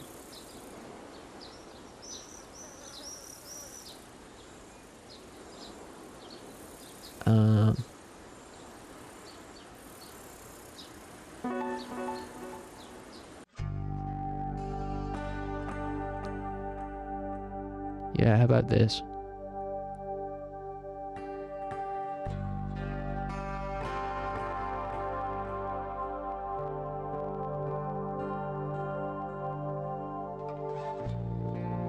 Just put you to sleep. Okay, give me just a couple minutes. I'll be right back. Thanks.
Alright. Hey, thanks for waiting, everybody. Alright. You want to do another episode of this game? Before, whatever. We gotta read Michael's diary and then watch the next episode, and then we can either switch games or do whatever. Mrs. Randolph arrived. I have to admit that she's nothing like I expected. First of all, she's very attractive and young. She did something really strange. She began unbuttoning her this sheer blouse she was wearing. I have to admit I was turned on. She gave me this sexy look. I couldn't help glancing at her breasts. I had sudden impulse to touch them. Made me feel manipulated though, like she was toying with me. Maybe she doesn't think about stuff like that since she's a nurse, but it seemed so inappropriate. For a second I had the notion of firing her on the spot. I don't know. Was she flirting with me? Teasing me? It's hard to tell. I don't know if I like her. Every time I tried to start up a conversation with her, she blew me off. Maybe she just wants to keep everything on a professional level, but I was hoping we would be working closely together to help Allie. While Mrs. Randolph was getting acquainted with Allison, I took a walk in the hills. I hadn't been up there since before the accident. It's such a relief to be able to leave her alone. I realized that I need to get away from the house more. Maybe now the nurse is here, I can go back to work. The other day, I had lunch with Leon. We went to this crappy Mexican place that he likes. He asked me when I was coming back to work, and I said that I didn't know. He told me about his niece, who was paralyzed from the neck down in a bicycle accident. Everyone in his family was so hopeless and depressed. Everyone except the niece. She never gave up hope. It's been a struggle, but she's been going through physical therapy, blah blah blah. I think doctors might work, and he said that I should never give up hope. Told me I need to rely on my friends. He's not really my friend, he's my boss, just a guy I work with. I've really only had one real great friend in my life. Mark Sievers, my best friend in high school. He was genuine, natural. One of those guys who could do any sport without trying. Mark was a daredevil. He'd jump 20 feet out of a tree, or ride a motorcycle full throttle down a dirt road, screaming like a maniac. Everybody loved him at school. Mark and his family moved into the house across the woods this summer of my freshman year. I was sitting in a tree. One day Mark climbed up through the hole in the floor. He had some dirty magazines and a joint. I'd never seen either of those things before. Mark got away with everything. People instantly liked and trusted him. All the girls were in love with him. He was incredibly lucky. He never lost a fight.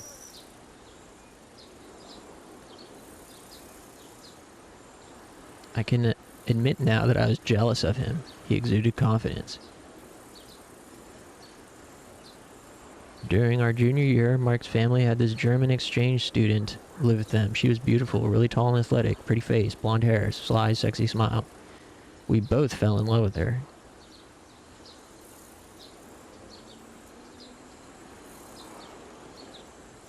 I need a beer. I have to mention this. I was outside on the porch in the dark when Mrs. Randolph came into the window and stood there. Could have gone inside, but I was curious. She knew I was watching. What was she trying to prove? Can't stop thinking about her amazing body. Just knowing she's in the next room is making it difficult to sleep. Can't deny that I'm attracted to her. I mean, I'm not dead. She's very sexy and alluring. I want to know more about her. I hope that Allison never stumbles across this. Alright.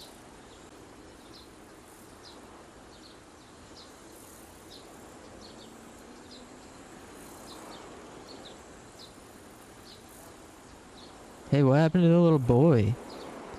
Oh, maybe that is the little boy. Jody? Wait, it looks like there's a little boy and a little girl.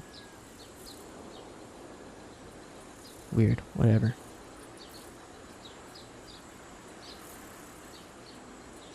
Alright, let's go check out the next epi.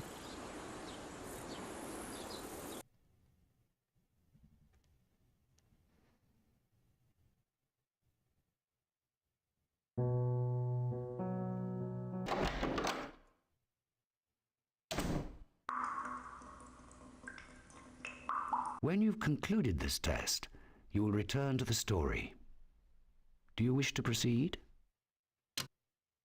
like to talk about sex. Not at all. 4-foot-long penises are... What? 4 foot long? Too big? Just my size? Too big. It's too big. The person who painted this was... Inspired, mentally ill, lonely, dying, depraved.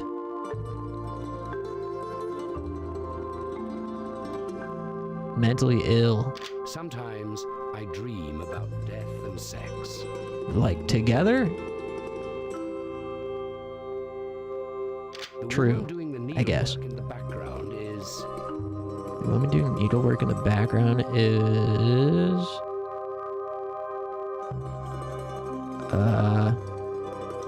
their mother. The following caption best describes this painting. Duchess put on an erotic show for the king. The ladies become very bored during their second act of the play, practicing their nipple tweaking. The fruit is ripe when firm. I don't know. Fright. I often fantasize Ripe. about being dominated. False. Are naked women with pot bellies and bonnets erotic? No. What is going on here? The woman is playing with her pet bird. The woman is posing for an artist. Animals copulating. Visited by her guardian angel. She's playing with her pet bird. This painting is... Strange. She is going to kill herself because... Because they didn't put friggin' SpongeBob in Fortnite until last year.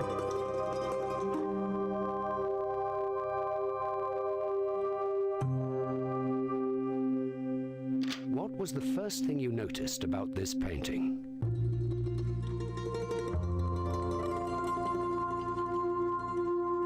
Is oral sex a crime? Depends what state you're in. No, I don't think it's a crime anywhere. What is she saying with her eyes? You're not good enough. I'm in a playful mood. This could be a scene from...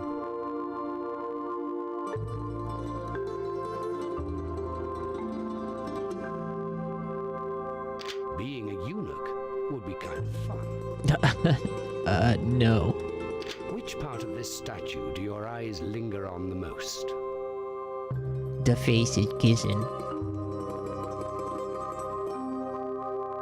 When a man is with a woman, most of the time he is thinking about having sex. No. This is a painting of...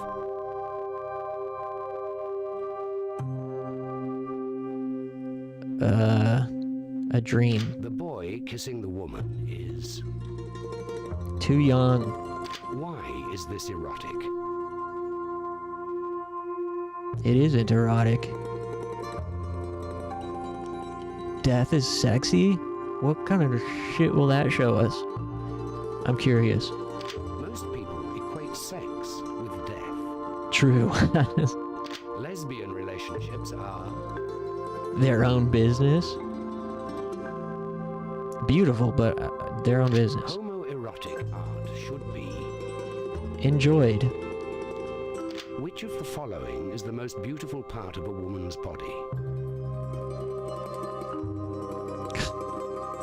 Her eyes. What is this? Moon rock, milk dud art, ancient baby coffin, fertility goddess. Ancient coffin. There we go. Episode 3.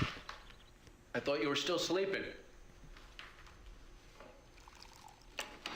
I've been going over your wife's medication. And I think that using Valium as a depressant and Seconal as a sleeping pill is overkill. Ideally, we should wean her off of all medication. It's more like a doctor's decision, don't you think? I will consult with Dr. Turner on this, of course. Is she awake? No.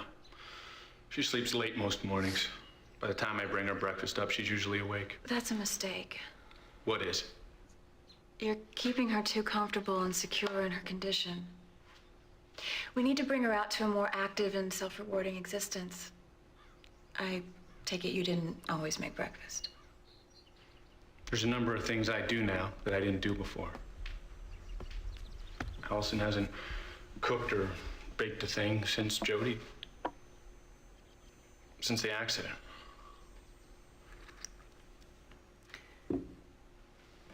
Your wife is desperately holding on to the past. But by you doing things that you never did before, you're helping her to create an unreal world. A world of illusion, where she doesn't do the things she did before and is actually losing her grip on the past. Makes sense. Does it? I wonder why Dr. Turner never put it that way. Just trust me, please. I have a lot of experience with people in her state of mind. We need to change things. Starting now. You're not intending to do anything shocking, are you? No. Just go upstairs and tell her it's time we all had breakfast. It might be too abrupt. It's not too abrupt. She'll understand that you have a stranger in the house and you want to make a good impression. The mornings are always the worst. The depression, it's overbearing. Do you want me to do it? No. I'll do it. Good. Tell her that I'd like to discuss Jody's breakfast. Okay.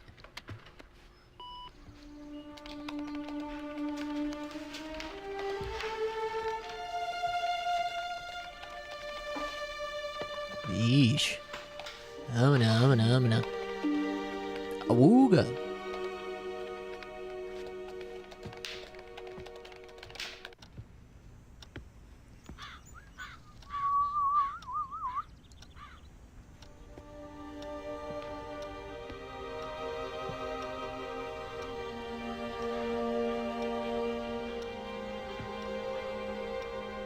Allison.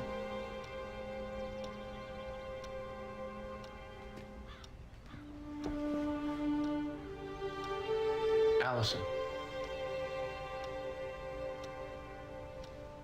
The nurse is down in the kitchen and she wants breakfast.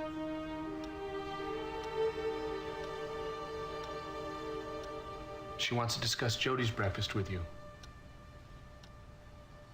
Jody's breakfast?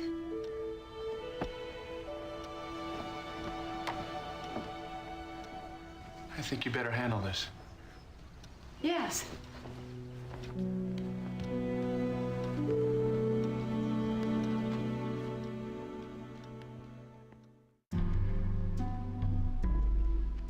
Well, Catherine's certainly doing her job, isn't she? She seems to be having the right effect on Allison, but I'm not sure about the way she's affecting Michael. What about that bit of business under the table? Do you think she did that on purpose? Michael appears to be a little confused. I must admit, so am I. I'm a little confused. What the hell is going on here? Like to peer under logs. Like to peer under logs? I mean, no? Is it ever appropriate for a nurse to question a doctor's authority? Is it? I will defer to you, Dr. Moldy. Is it ever appropriate for a nurse to question a doctor's authority?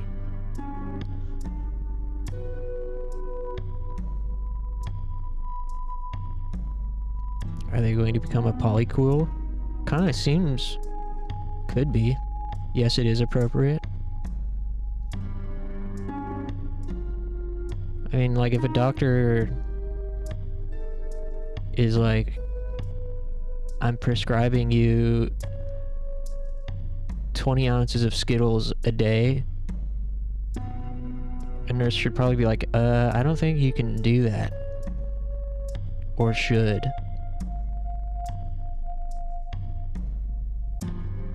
The reasonable in this game answer would be no.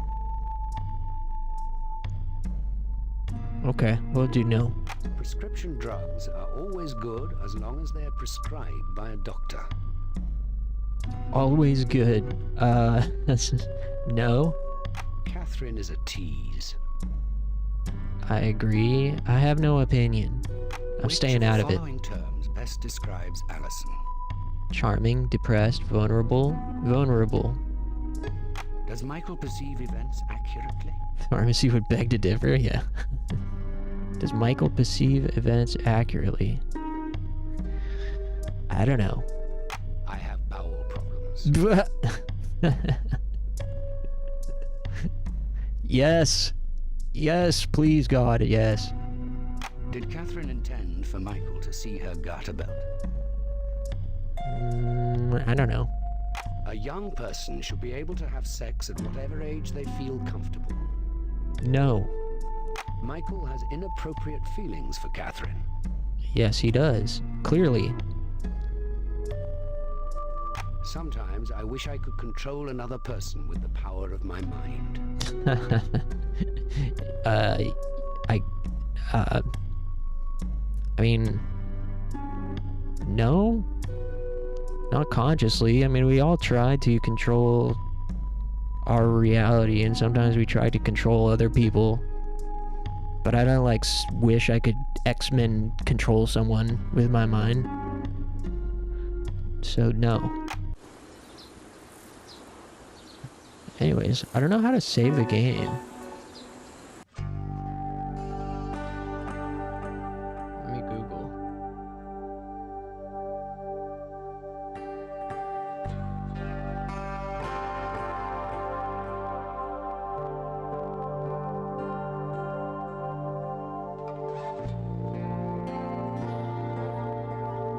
Control F5.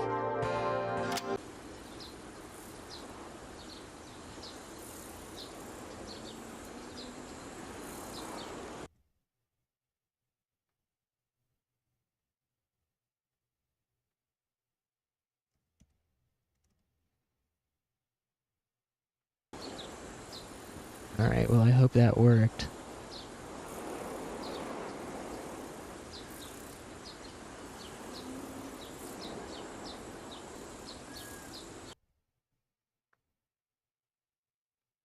So if I go over here now, and take Control F5, load.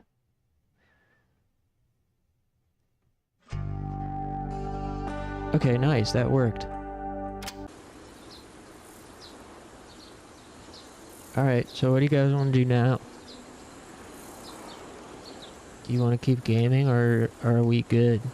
Are you guys done for the night? I definitely, if I were to play something else, need to press some buttons.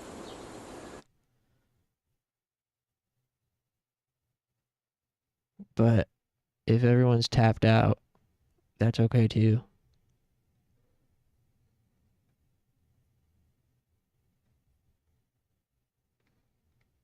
I could be down for yeah, I could be down for Clock Tower. We could do a little bit.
Just keep you guys entertained while I change the stream details.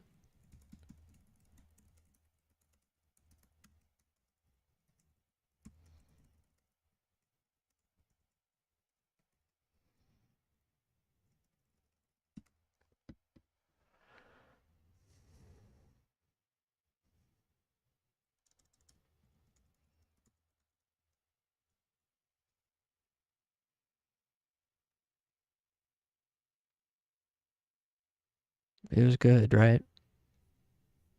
I need you guys to validate my beatboxing.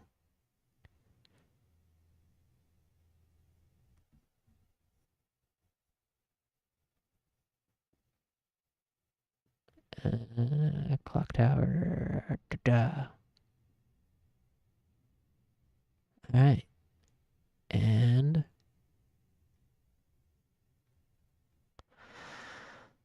it was pretty good. Thanks. Alright. So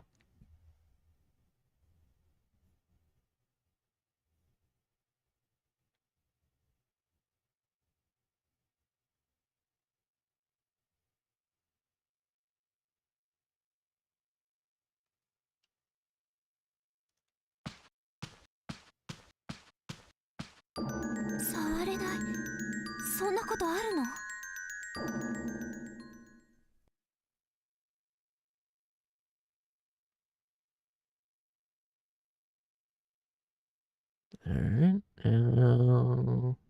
Cool. Oh yeah.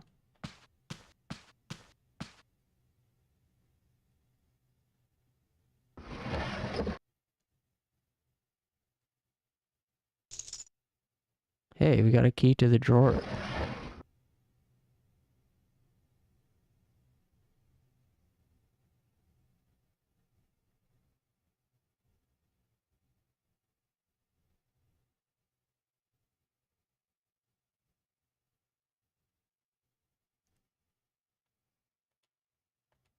Wait, alright, whoops.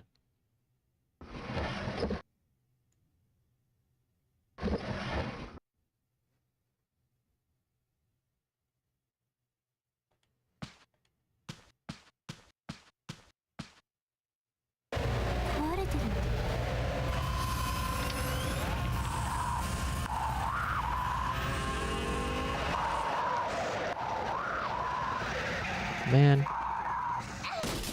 Why is every damn... What? Huh? Huh?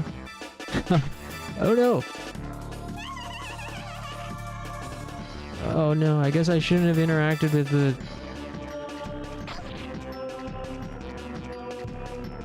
Oh, damn.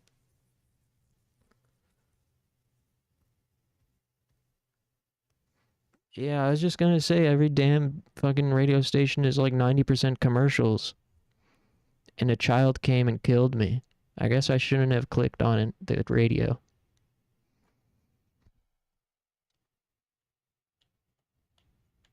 Oh, I forgot I have a gun.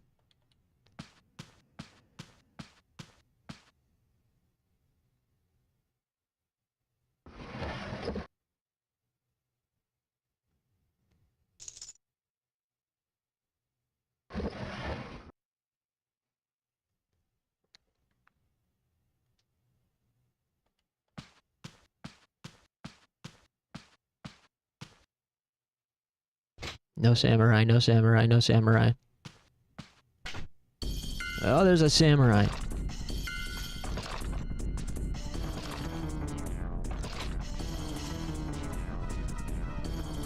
See, this is kind of the annoying thing, is now it's like I just have to wait. What am I gonna do for minutes until the samurai leaves?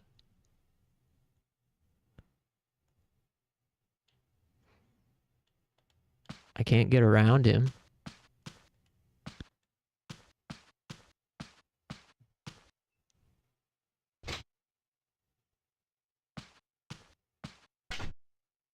There we go. Shoot the samurai. What if I need those bullets for the child?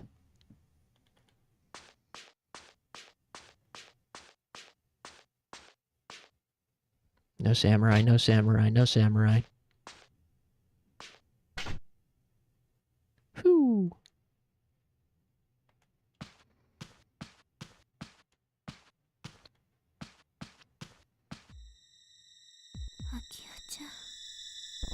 There's Akio-chan's head. Wait, probably not a good idea to play the piano.